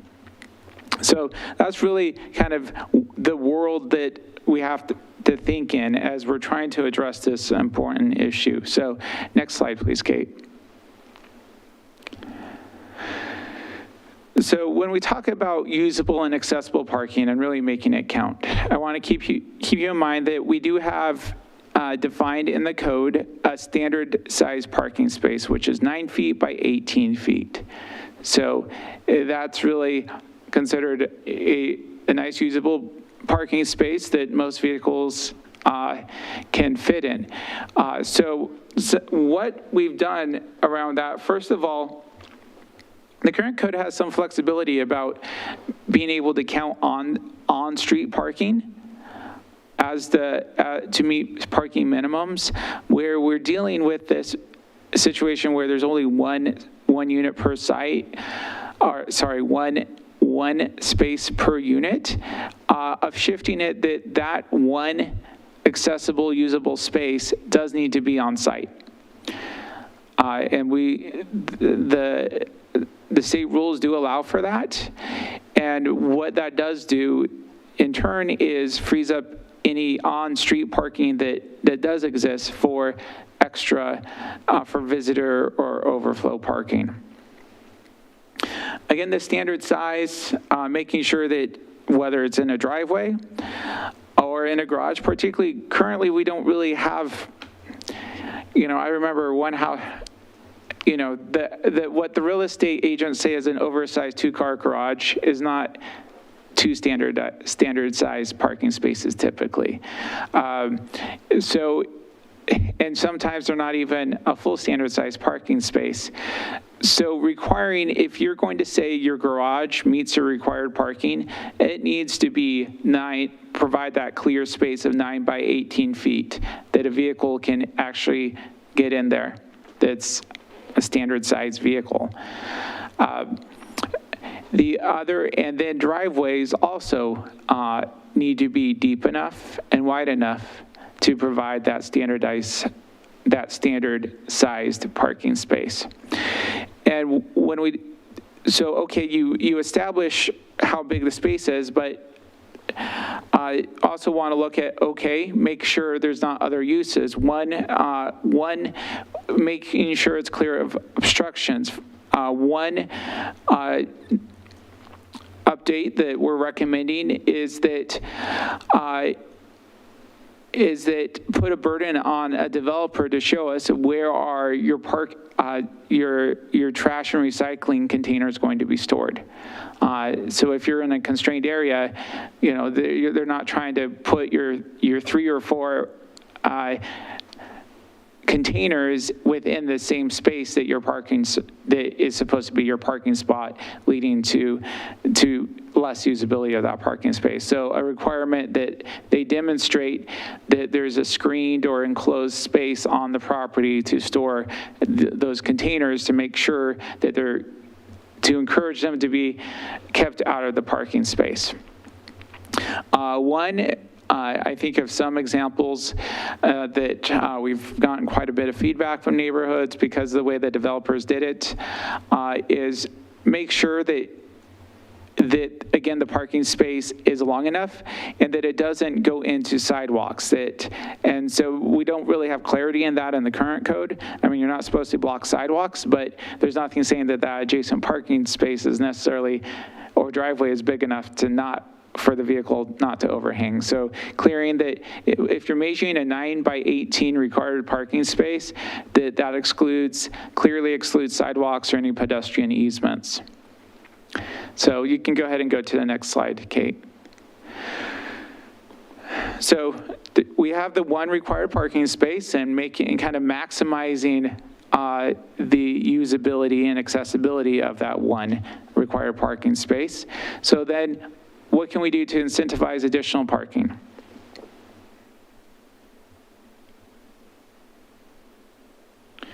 So I do want to mention here that outreach a lot of our outreach did talk about the importance of visitor parking when you end up having one parking space, that you want to be able to have visitors. And that is oftentimes even culturally significant, of course, to have visitors. So as we talk about incentivizing this additional parking, really the need is for visitor parking, and it'd be designated that, not extra vehicle parking or, your hobby car parking. It'd be truly for visitors to come and be able to, for the local residents. The concept is that they would be privately owned and enforced, as the city is not traditionally set up for heavy parking enforcement. We don't have, that takes our police officers from other duties and our enforcement staff from other duties. So really having that owned and maintained by HOAs with specific requirements in their CC&Rs to keep it functional as visitor parking. So that's kind of the operational side of it, the purpose of this extra parking, but then how do we incentivize it? That concept is what could you offer to encourage this type of shared parking, which, is circled here as an example off. There's quite a few of these type of shared parking bays throughout kind of the central area of Charbonneau, which is where we actually have quite a bit of our existing stock of middle housing. So some concepts we developed for trade-offs, which we've asked about in the survey a few months ago, is lot size, reducing lot size as a trade-off, and also open space. So as you can see in the packet, there was kind of mild support. There was mixed feelings to allow these types of trade-offs, but enough positive feedback that, as we previously said, it's worth exploring more, but not going to any extremes to, allow no greatly reduced lot or, a large loss of open space in order to accommodate this. So the proposals that we have are pretty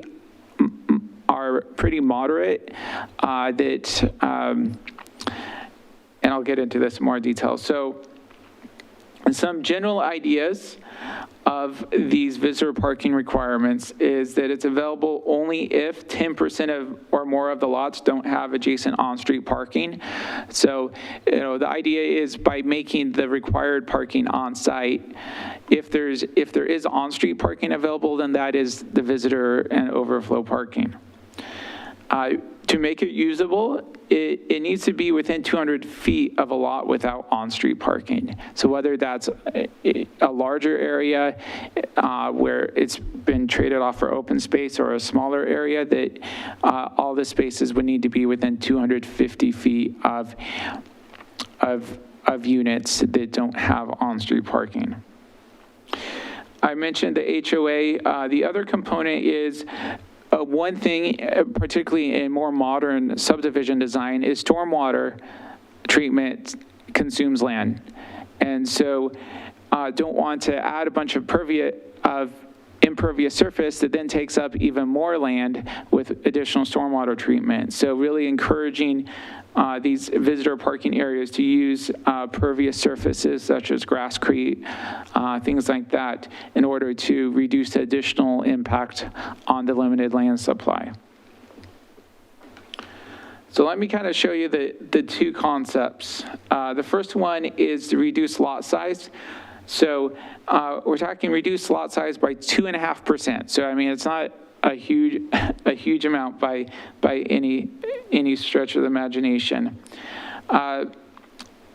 So in this case, example, even at a 3,000 square foot lot, approximately, you'd end up having enough space to create one additional shared parking space if the developer took advantage of this.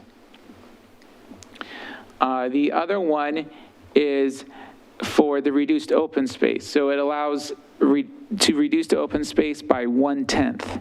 So what that essentially means is going from 25% open space to 22.5% open space. For a 5-acre development, gave an example here. So typically, without visitor parking, you're talking about with 5 acres, a quarter of that, which would be 1.25 acres, would be open space, and half of which would be usable open space. So you end up reducing that open space with visitor parking by about 5,400 square feet, which would allow for 33 shared parking spaces for about 50 units. So that's an example of if you had a 50-lot subdivision on 5 acres that didn't have much on-street parking, that this would allow those visitor spaces for the additional parking. There's a question for you, Dan. Yes. Hey, Dan, we're on, I think, 3 slides before what you're talking about. Oh, yes. Sorry, Kate. Thank you. I think you're on 21. Yeah, so there's the example. I'm looking at my paper. Thank you, Ron. So here's the example of the lot size option. It kind of demonstrates that single shared spot between 2 smaller lots. And go ahead and go to the next one, which has the table here. So you see the without visitor parking, and then what you're looking at with this visitor parking option. You end up taking up about 5,400 square feet out of the open space to create 33 visitor spaces in a 50-lot subdivision. So go ahead and go to the next slide, Kate. So really the question is, first of all, do these new parking, going back to the parking standards about making it usable and accessible, do you feel they're helpful to ensure usable and accessible parking on site? And by doing so, reduce parking congestion? And then the second question would be, do the shared visitor parking provisions seem useful for development while not unduly reducing lot size or open space? So those are the two questions we really wanted your feedback on this portion before we get back into architectural design standards. Very good, thank you. Commissioner Woods, do you want to start it? Yeah, first off, on the recommended parking standards, I'm not sure if that truly, in my mind, answers the question and the need for, ensuring that there is usable, accessible parking. It's still not clear in my mind that what you have presented provides that. I mean, if you go back, could you go back one slide? I'm sorry. That one, this one here that shows if you reduce the lot size by 2.5%, it would give this additional shared parking, which in my mind, that shared parking presents a problem with who gets it, who would use it. So that's the first thing I have. So, and then the second question, if you go back to that, does the visitor parking provision provide a useful option? I would say to a certain degree, yes. Based upon the amount of reduction of size of the lot, but I'm just not sure when I look at that, and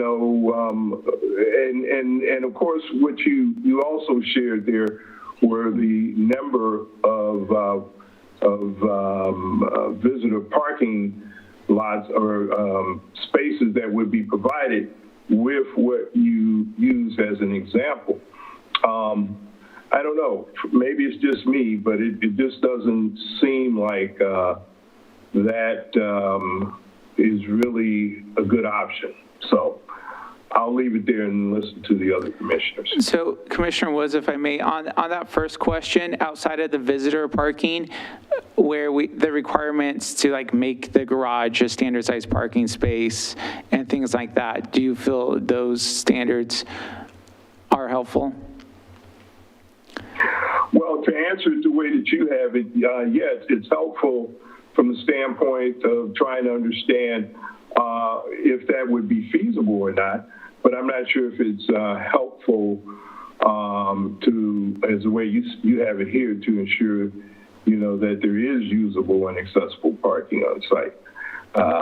It's not clear in my mind that it is. So if I may provide a bit more clarity. So really this first question, and in hindsight, I probably could have worded it better, is this first question is really talking about making that one required parking spot usable and accessible rather than the visitor parking space. So, okay. And really the second question then is focused on the visitor parking concepts. Got it. Based on that, then yes, I understand what you're saying then. But yes, I would say that is true then. So Dan, am I understanding correctly, this question is not that you're going to ensure that the parking is going to get used as a parking spot, but you want to ensure that it's usable as a parking spot. That's the distinction you're making, right?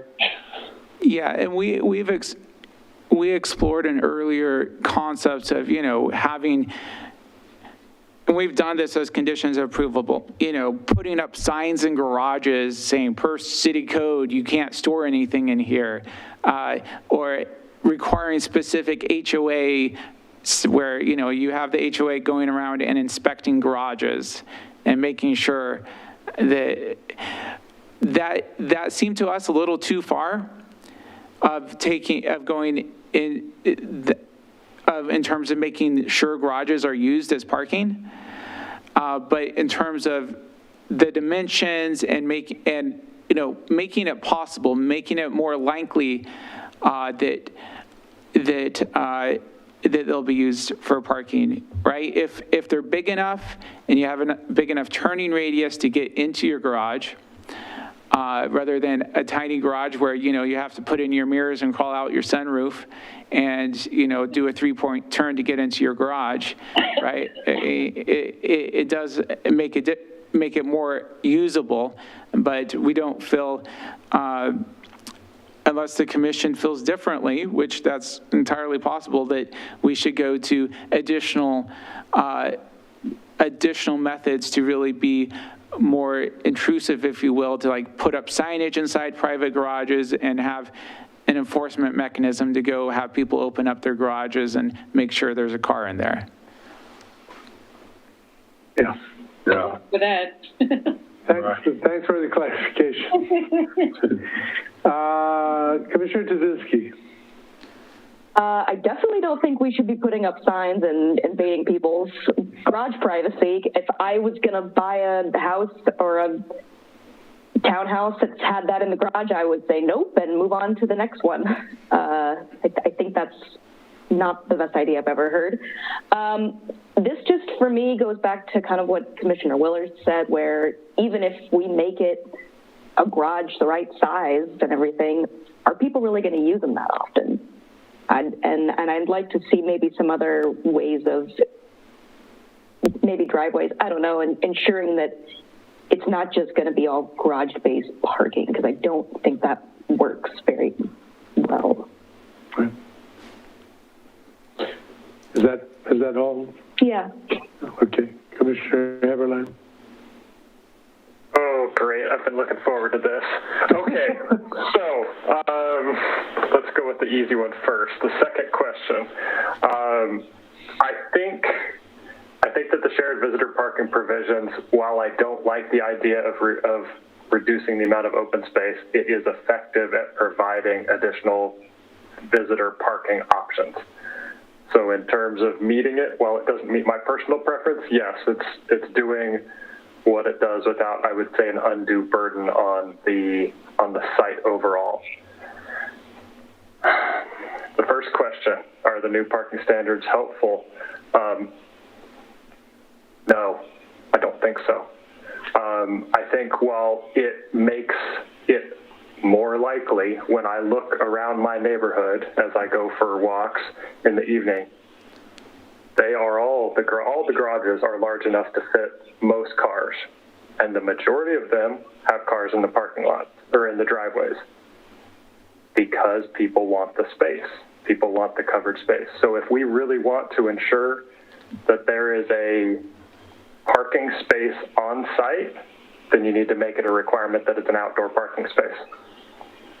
That's the only way we will ensure that that we can maximize the probability that someone will actually park in the area designated as parking. If you allow it for the garage, people will park somewhere else because they want the extra space. Thank you for that.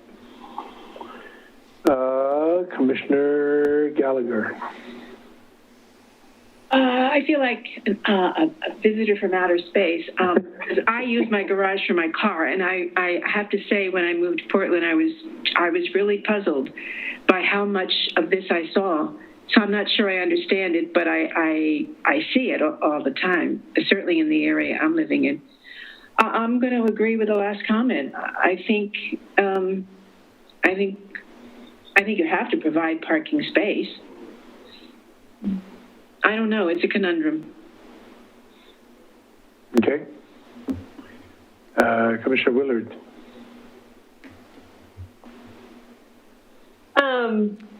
So when I like the way you're thinking about making sure that the parking isn't competing with also the trash and the recycling storage and things, about making sure that it's adequate size that you can do both. Because if you have to store your trash bins in your small undersized garage, it's automatically storage unless you drive a motorcycle. And so I like how you're thinking about that. And when I was seeing the reusable and accessible parking slide, I was thinking of it on outside, either driveway or street parking. I wasn't thinking of it as in a garage. So I do think it's important to have an adequate sized parking on the street or in a shared parking area or in a driveway, because having those undersized is also problematic. So I'm not really sure what your intention was on slide 17, where you've got the on-site standard size, if it was in the garage or if it was outside. The size requirement would apply both. So wherever you're saying that is your required part, this is my one required parking space, it need to be that size, whether that's interior or exterior, was the concept. Okay. Yeah, I'm with Commissioner Heberlein that you could make that garage bigger and bigger and bigger, and if people will just say, yay, I have more storage. It's not going to promote parking in it necessarily. I hear my 3-car garage does not have any cars in it. On it. On the other question around the provisions, are they useful for? Yeah, I agree with some of the other commissioners about how I'm not a fan of reducing the open space, but it is effective, and I do think it could work. I've been thinking about my own experience with my own HOA, and if having an HOA maintained and enforcement of how that parking is utilized, that visitor parking is utilized, would work. And I think it would. I think some behaviors might creep in for a couple of weeks, and then the HOA would reinforce it to remind everybody that no, it's not used for that. So I think it would work, but it's probably going to be cyclical or have some pain points if we're relying on HOAs exclusively to reinforce it. Very good. Thank you. Commissioner Greenfield. I knew it would get to me. I wish I had the wisdom to contribute any useful solutions here, and I really don't have any. This is a very, very sticky problem. It comes down to human nature. I live in a neighborhood which has a parking problem. It's not quite out of bounds, but it certainly is constrained. We just happen to have a front entry garage with, it's a double garage with a nice wide double driveway that can accommodate 2 visitors at once with our single car in the garage and a bunch of other stuff in the garage, but plenty of room for our single car and a couple of bicycles. It seems to me that ultimately the only thing we can do programmatically or in terms of code is to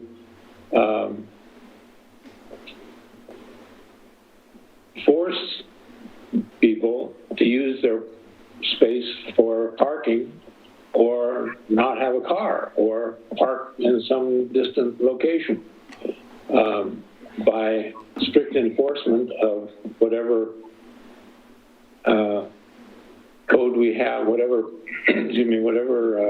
restrictions we are able to establish as a community by the HOA or by the city.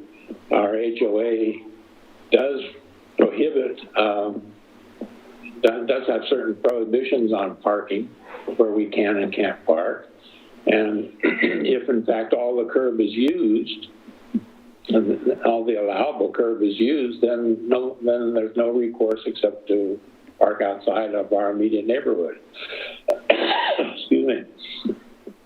But many neighborhoods in Wilsonville don't have as much curb space as we actually do. One reason we have as much curb space as we do have is that we've got we've got some alley entrance in our immediate neighborhood, which takes some of the pressure off. But those people who have alley entrances are using the curbs out in front, and goodness knows what they're using the alleys for. I really think that ultimately, all we can do is hope that people will regulate themselves, and if in fact they become so that their own parking becomes so restricted because of usages that they must go ahead and use their garages, or else give up their car or park their car in some distant location. I think that ultimately is the only solution, and it works itself out. It's not a good one, and it causes problems. I'm aware of problems that occur in some areas of the city where people are in fact parking their cars distant from where they live, and it annoys people where they're parking the cars. So there is a built-in kind of community friction that happens when we don't have enough space for all the cars. Yeah. I don't know any solution to it, code-wise. Thank you. As for me, I'm fine with the direction you're taking, Dan. I think if we don't ensure that adequate parking is available inside the garages based on design standards, then for sure they're not going to get used as car storage because they're inadequate for that. So we definitely should do that. Even if it ends up not being used for a car, it can be used for a car. Now, the issue of storage is an issue that also is tied to affordability. In the part of the country that I moved from, for storage, we have basements. Yep. It adds to the cost of the houses, but we are not at the cutting end of affordability like we're dealing with here.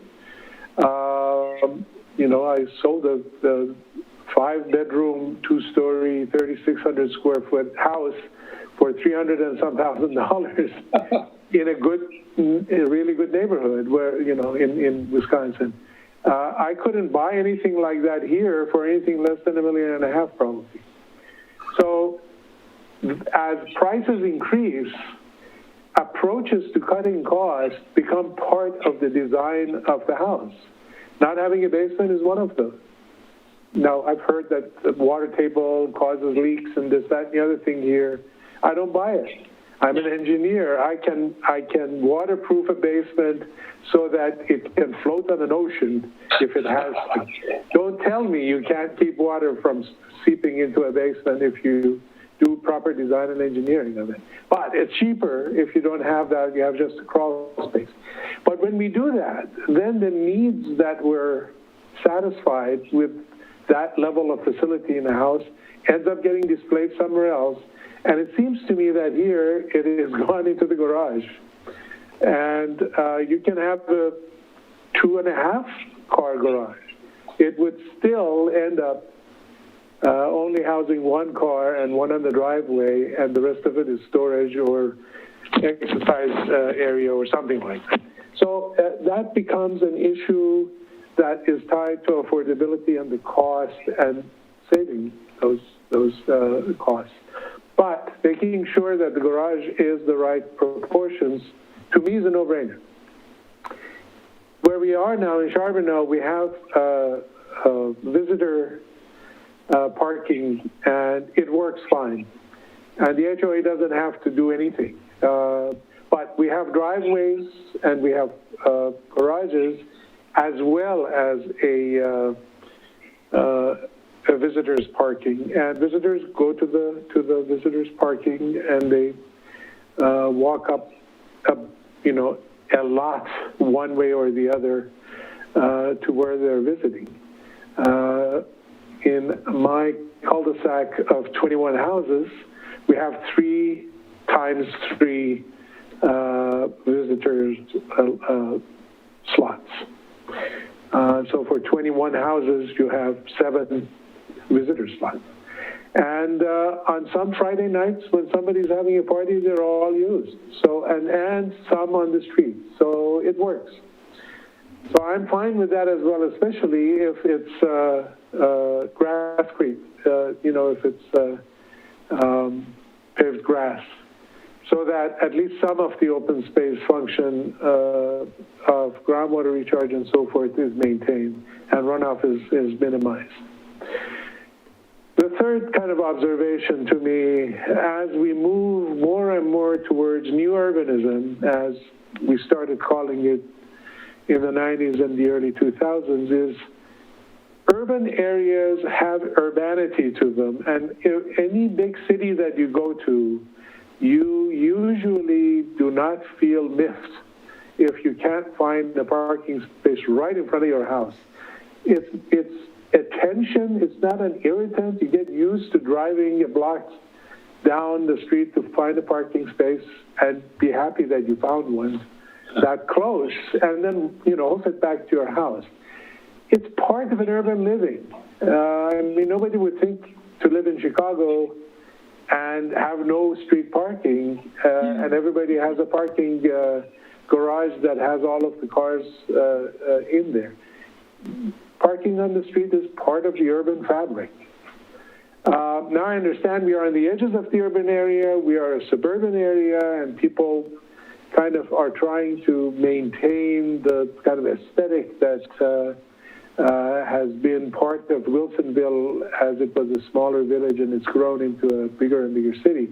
At some point, I think, and that's no time soon. I mean, we are 25,000 population, but maybe when we are 50,000, we get used to being in a more urban area.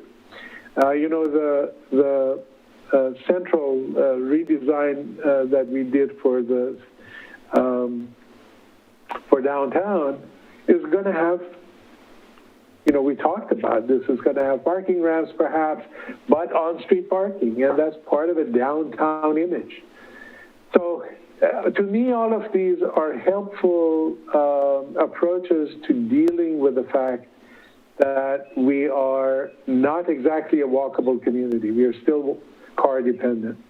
And also I have in the back of my mind all of the projections that car dependence is going to get reduced as we get more closer and closer to autonomous cars that don't need to be parked as we go do our business.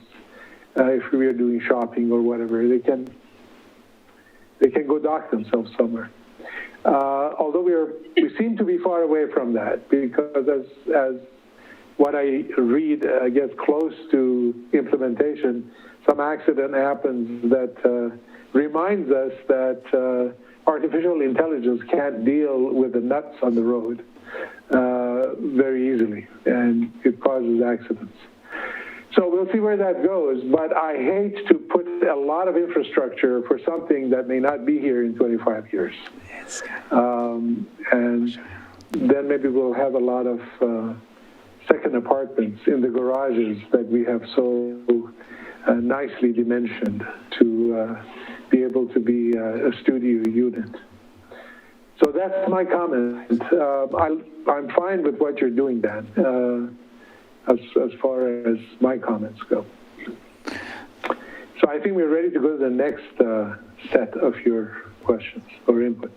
Are you sure you don't want to talk about parking till about 10 or 10:30? We can talk about it and have all kinds of fun. No, I just, so I will turn it back over to Kate to follow up on design standards, particularly design standards surrounding, we've given it a lot more thought based on the feedback, and I think we have some good solutions in terms of addressing this looking like single family sort of concept. So I'll tell the story. I started driving through neighborhoods, just kind of like, what makes that look like a single family house? And really kind of thinking more critically about that. Drove through a number of, looked at Villabons and kind of the different design standards, even for the middle housing there. Revisited the first edition of Lake Oswego, where, you know, there is middle housing mixed in with single family, and really see which ones look like they fit in with single family and which ones didn't and why that is, and discuss that with the design team. And I think we've come up with some good solutions there. Also, addressing the comments about housing variety and how detailed we should be in terms of housing variety. So I think we have some good solutions here. So I'll turn it back over to Kate to talk about that.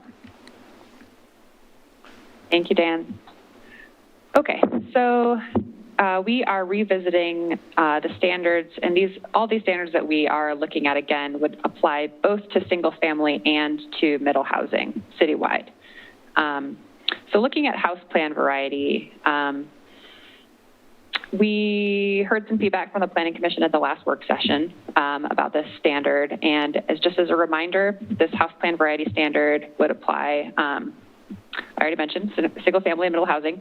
The standards require that adjacent or opposite residential structures don't have the same facade design. That's kind of the basic standard. And this is based on existing standards that apply in Frog Pond and in Villebois. And it would extend similar standards across the city for new residential development, single family and middle housing development. But at the last work session, there were some concerns about the previous draft kind of unnecessarily increasing costs based on how onerous those standards might be for middle housing. So in light of that, we kind of reconfigured the standards, and the updated draft is more specific in identifying what the options are to comply with the house plan variety standard. And so the kind of three general categories are variety in architectural features, in building facade materials, and colors. So the updated options would allow the same sort of basic design. As you can see in this image, the two elevations are quite similar, but they are different colors, which makes them look different and provides that kind of variation, or color or materials. So the intent in providing this greater flexibility is to reduce costs, particularly for things like cottage clusters or other cluster type development. And just as a reminder, so currently no house plan variety standards apply generally outside of Frog Pond or Villebois. So this would be a new requirement for single family and middle housing development in most parts of the city. And the existing standards in those specific neighborhoods in Frog Pond and Villebois aren't proposed to change. So those standards have been working so far for development there, and we would like to keep applying those standards. So this would be kind of a more flexible approach for the remainder of the city.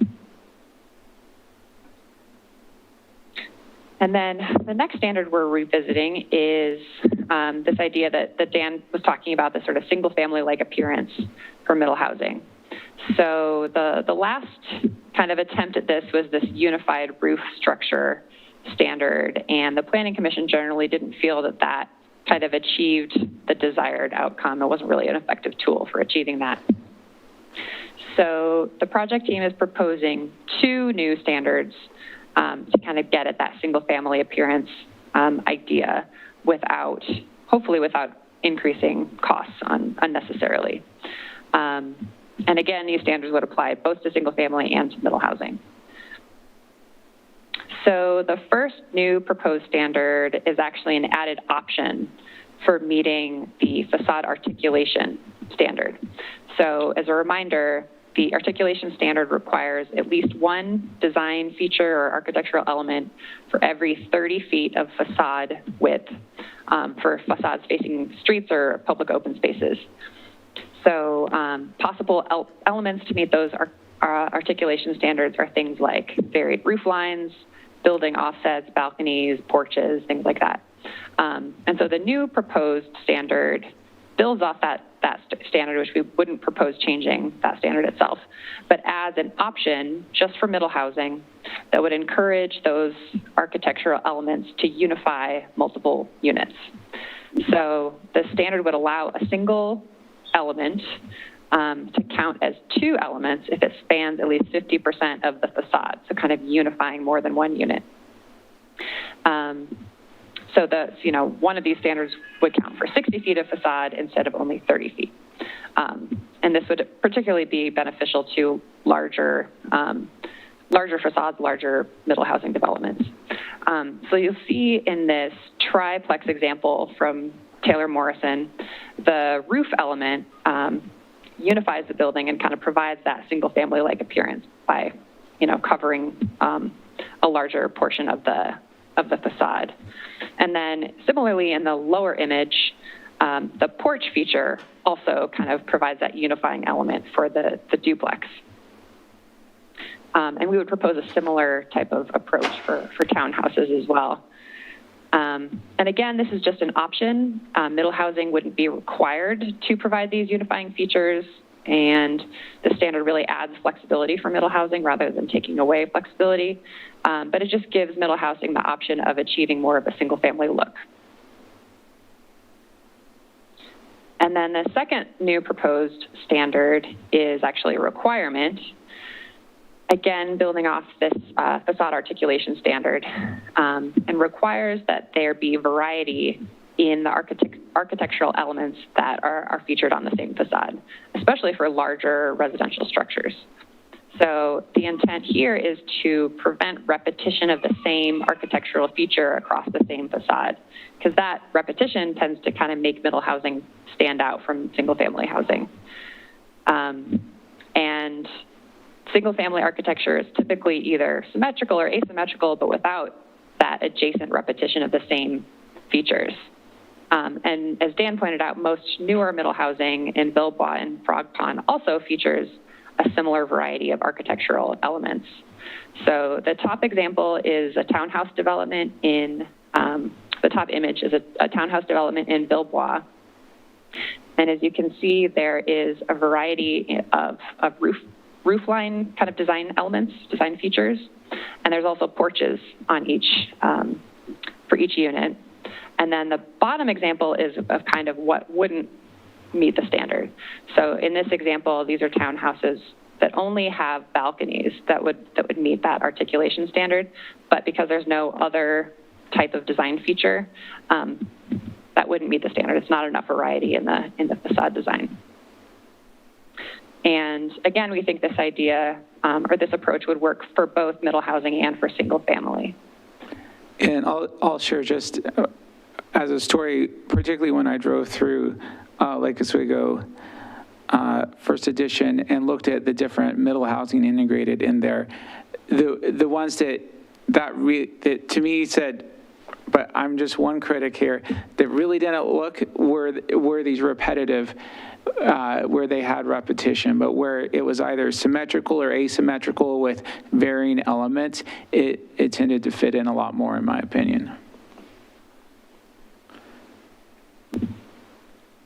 So we'd like to get your take on these revised standards. So first, for the updated house plan variety language, do you think it strikes the right balance of avoiding monotonous development, but not unduly increasing costs?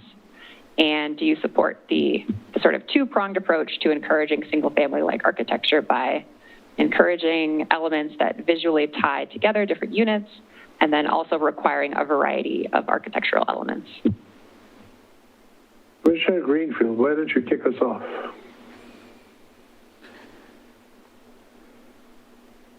You're on mute. Partly because I really, I have no wisdom to apply beyond what has already been applied here. I think that what the team has come up with is on target. I'm prepared to back it as it is. Good. Commissioner Willard. Yeah, me too. I like it. I think it's a good differentiation there. Good. Commissioner Tizetsky. Yeah, I'm sorry, my dog just started barking right when you called on me. I agree with what the other commissioners said. I'm all for not having monotony in our housing developments, so sounds good to me. All right. Is that bark objecting bark by the dog? Oh, no, he's in full support. Commissioner Gallagher. I like the improvements. Good job. Thank you. Commissioner Heberlein. I feel like we really gave Dan all the hard stuff and let it off easy. So, yeah, I agree with the rest of the commissioners. I'm good with it as is. Sorry, Dan. Commissioner Woods. Yeah, I just want to commend you, Dan, you and team. You guys listened, and I like what you've done. So, yeah, I am in full agreement with the rest of the commissioners. Good job. Yes, I agree too. Good job. Sweet spot was found, I think. Next. Great to hear. All right. Before, we still want to talk about next Tuesday, but before that, just wanted to check if there are any other additional general questions or discussion or direction to staff as we prepare the whole packet for August. Is that an invitation to go back and talk about parking? Oh, no. No, I think we are discussed out. You got what you got, and that's all you're going to get. All right. Well, when you have a break and you're not discussed out, feel free to email or call me as well. All right. All right. Are you going to talk about next Tuesday? Yes. So, and thank you for those that have responded to Tammy in terms of your participation. And first of all, since we haven't done a CCI meeting for some time, just wanted to go back and particularly for some of the newer commissioners and kind of the concept is this is another hat that the commission wears. And it's really to get out in the community and get input and lead in involvement. And in that, it's about the exchange of ideas without in a less formal format where, you're not lining up in front of a panel of judges at a public hearing or something. And I think it's an ideal time to do this. I mean, we've had some great public input during this project. I feel the survey was a success. We had some good conversations back in February and March in some of our virtual meetings. And I wish all of you would have been able to be part of these focus groups we had through the grant we worked with on Metro with the Latinx groups. Those were really neat to attend and participate in, and that feedback's all had a good impact on this project, really helped inform it.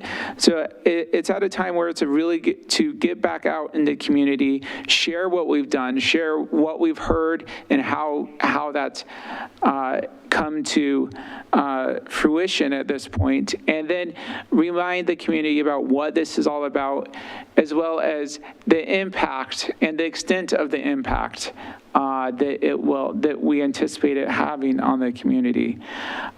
So with that, it's less formal, but we would certainly appreciate the commission's participation.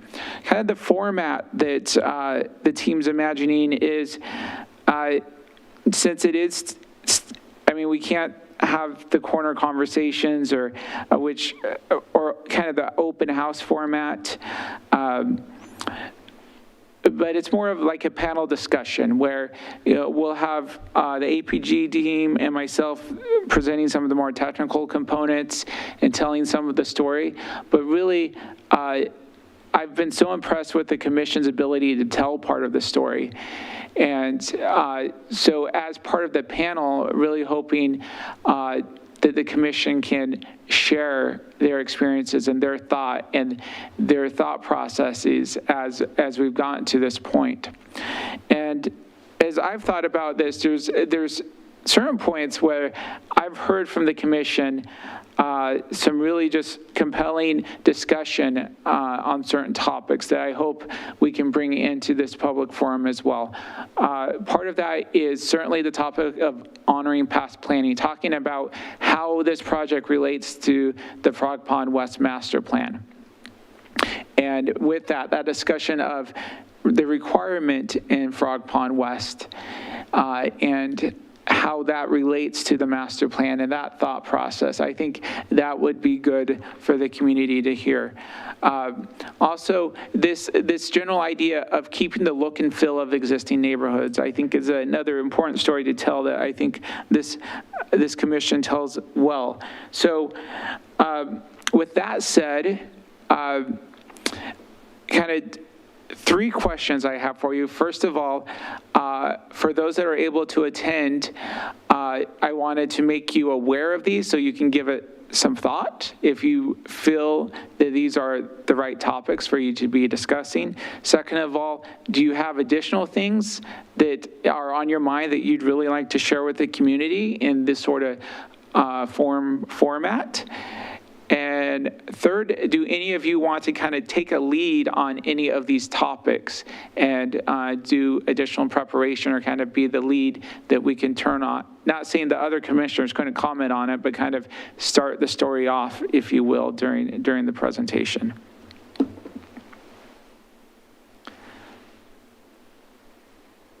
Okay. Or do you have any questions about this format or any suggestions as well?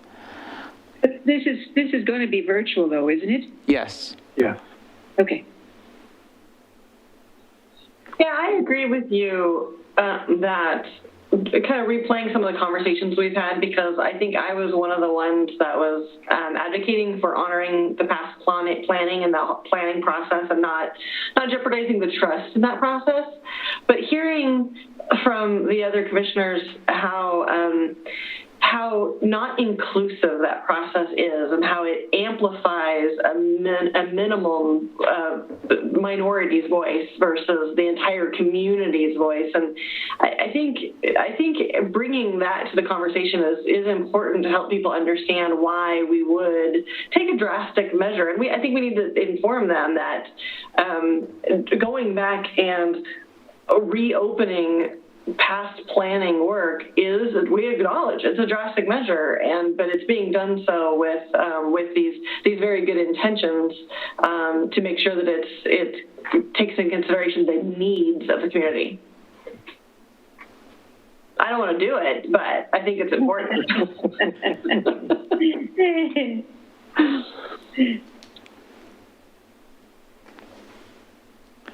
Anybody else? Any additional topics that you think is missing from the list? So I would say from Commissioner Willer's comments, I think community's voice and that discussion about the different voices we've heard, I think is an important discussion. Yeah. So I think we can highlight that better maybe. Dan, there's going to be a presentation of what we've heard, right? Yeah, so yeah, I have a slide deck that I'm putting together. So the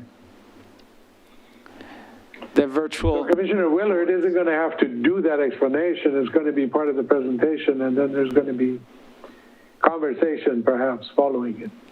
Correct. So I just would... Oh, I see. I'd encourage the commissioners to be prepared for that conversation. And I can email the, kind of these main points that, or topics we're thinking about out to you. So over the next 6 days, you may have an opportunity to just go through it and think about it and maybe jot down some of your thoughts of what you'd want to share. Yeah, I think the idea, at least as Dan and I discussed, was I think he's looking to support all of you in this event and as a part of this panel. And so it's, I think it's important for the community to hear from you individually and not just through staff or the project team to kind of understand the nature of these discussions and your positions and what you've really thought through and the conclusions you've come to on a few points that we feel are really salient to the project and to the community members who will participate, to just hear from you. And so I think what we're trying to do is think through, okay, so what are those kind of high-level points that we feel like we want to have summarized, and then we can work with the commissioners who will be participating and who are willing to kind of be on that panel to work through the talking points ahead of time, to kind of think back on what have we discussed over the past 9 months, what were kind of those salient conclusions that we came to, and kind of refresh that memory and together and help you to do that. We know you're volunteers volunteering your time tonight for several hours and then volunteering again to participate next week. So we want to make it as easy for you as possible and are willing to do that legwork, to work with you to do that. But we do think that where we can offer your voice instead of just the staff voice is really beneficial. So I think we're looking for kind of, especially for folks who maybe through this dialogue have come to conclusions like Jennifer said on her own. We'd love to hear those from you, and you can follow up with Dan independently after this. But if there are things that you've thought about through this process that you really think are salient to share, we'd like to make sure we know that and that we work with you kind of in preparation for that event next week. Yeah, I think this is a great idea in that, you said it's been 9 months. It feels like we've been working on this for 9 years. But it has evolved. This has been an evolutionary process in our own thinking, the commissioners' thinking, as we've asked questions, as we have seen evidence and have gotten responses from the community and expanded our own view of what we're dealing with. Our own thinking has evolved. And in our conversation, we have come to, I think, a very different set of conclusions as we would have probably jumped to 9 months ago at the beginning, because frankly, we didn't know all the impacts and all the issues. So this is a story to be told to the community. This is to inform the community of the evolution of the formation of this thought in the context and in the continuation of the idea of Wilsonville being an equitable community that is a community for all, as opposed to a community for just a selected inclusive or exclusive few. And I think that story is a story that is the story of the journey we've been on, that we are kind of coming to a conclusion here with some of the last pieces falling in place. Well said. Mr. Heberlein, you were going to say something? Yeah, I really wish I could be here to support this meeting next week. I think a lot has changed since the 2017 planning process for Frog Pond, and the expectations, as a nation and as a city and as individuals have changed in terms of where the priorities lie now versus where they did 4 years ago. And I think that's a key thing to highlight in terms of that conversation next week is, we didn't talk in 2017 a lot about diversity, equity, and inclusion. There were some twinges of it on the periphery, but they were not a focus area. And what we're really talking about with these changes is bringing it more to the forefront and having it as something where it is an area that all of the community can participate in, and not just be an exclusive area. So I really think that is an important thing to talk about, and how, all of that being said, we are really trying to minimize the impact to already developed neighborhoods while still ensuring that we do the right thing as a city. I was just about to say that. Thank you, Ron. If I could add to that, I feel like I'm still pretty objective because I'm so new still. But my observation of all of you and the privilege I feel serving with you is this is sort of a branding exercise. I'm not sure that the community in general really understands our intention, and perhaps that would be a way to approach how we present ourselves. That our intention is to hold on everything that is good and special about Wilsonville, and at the same time apply the requirements that are imposed upon us to figure a way out of making changes while still respecting the things that people value most. I've had the impression, even from the few emails that we've gotten and comments that have come to us, there are factions in the city that feel that we're against them, that we don't have their interest at heart. So it seems to me this is a branding opportunity to have a forum like that where we present ourselves as having really the best of intentions with a very firm ethical position of trying to do best and look to the future for a city that we all care about. Awesome. Any other comments? And I'll just, Kate, if you can go to the next slide real quick, I'll just, a quick glance of what else we're going to take, staff's going to cover, and we're going to describe what middle housing is, revisit what HB 2001 is, do a refresher on that, talk about the areas that are most impacted, kind of talk about the project timeline and involvement, and then, of course, talk about density and parking. So that's all I had. And I'd like to add, I mean, if you have more comments, that's great. But I just want to, again, thank you for these many hours you've spent talking through middle housing. I think it'll be really important to the community and be a legacy you'll leave for the community for many years. So thank you. And again, thank you for bearing with us for an extended work session tonight.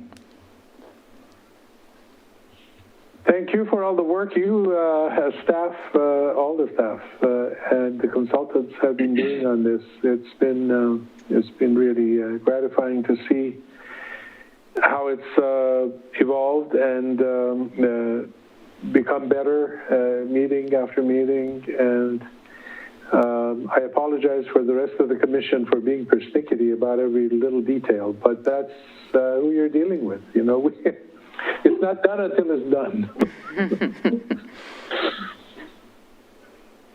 Very good. I think that's the end of that item, if I'm not mistaken. You had city council action minutes in your packet. If there are any questions from staff, this would be a good time to ask. No questions about it? Very good. And then the work program was also included. If you have any questions about that, this would be a good time to ask staff. Yeah, my only question is I see you sitting in council chambers without masks on, and I'm wondering, do you anticipate we would return to in-person meetings anytime soon? Well, Commissioner Willard, thank you for reading my mind and providing me with the perfect introduction. That really actually wasn't set up, just for the rest of you. I was going to take the opportunity to share an announcement at this time. As most of you are aware by now, on June 30th, all COVID restrictions were removed by the governor. With that announcement, operations at City Hall have changed as well. We no longer require masks in the building. We do allow them and still provide them at the front door, along with multiple hand sanitizer stations, and are still encouraging good kind of precautionary behaviors, but there are no requirements there. And we are moving towards moving all of our board, commission, and meetings back to kind of prior format format in person. So the city council has already begun to meet in person, and we will be moving in that direction. So we didn't want to change it so quickly in July just because everything, we needed time to process the governor's announcement and then determine what that meant. And at that point, we were already putting your packet together. So this month, we just maintained our current protocol, but we are looking to have all of you here, and we are very excited to see all of you in August here at City Hall. We will have the dais set up. We will continue to provide opportunity for citizens to participate both at City Hall as well as virtually or remotely, as we have done throughout this experience. We want to continue to make provide the opportunity to the broadest group of people to participate. So we will be doing both of those things, but request the commission back here at City Hall. So if you have any questions about that, feel free to reach out to me directly and we can talk more about that. So Miranda, real quick, so that's great news. So it sounds like this would open up the opportunity for commissioners who are on travel to still be able to dial into meetings? We don't have to be in person? Possibly. We had not discussed that, but I'm sure that's something that we could discuss rather than having to miss it, which I know is always hard, especially if it's a public hearing. Yeah, I would, as a pre-COVID frequent traveler, would very much like to recommend staff investigate that, because I would like to, I expect I will be traveling again, and I would like to still be able to participate on those times when the schedules don't align to be able to be there in person. Absolutely. We've got the mechanism all set up and we're used to it. It seems to me that would be an ongoing resource that we should take advantage of as necessary. Yeah, I would think so too. There's complications by having the commission be hybrid. We experienced that with council where it was kind of all in or all out, but I think, not necessarily needing to have the video, but have the opportunity to call in, I think is possible, and we can work with our IT department to figure out how that would work. So we'll just need some advance notice on that, but I'm sure that we can figure it out. We held an entire public meeting during a fire when nobody was at City Hall, so I believe in this team.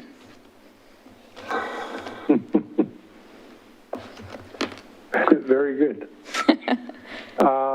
Any other announcements, Ms. Batesville? I do not have any more. I think we're ready for adjournment. Darby? I move that we adjourn. Second. It's been moved and seconded. The Wilsonville Planning Commission meeting is adjourned at 8:45, even with parking conversation.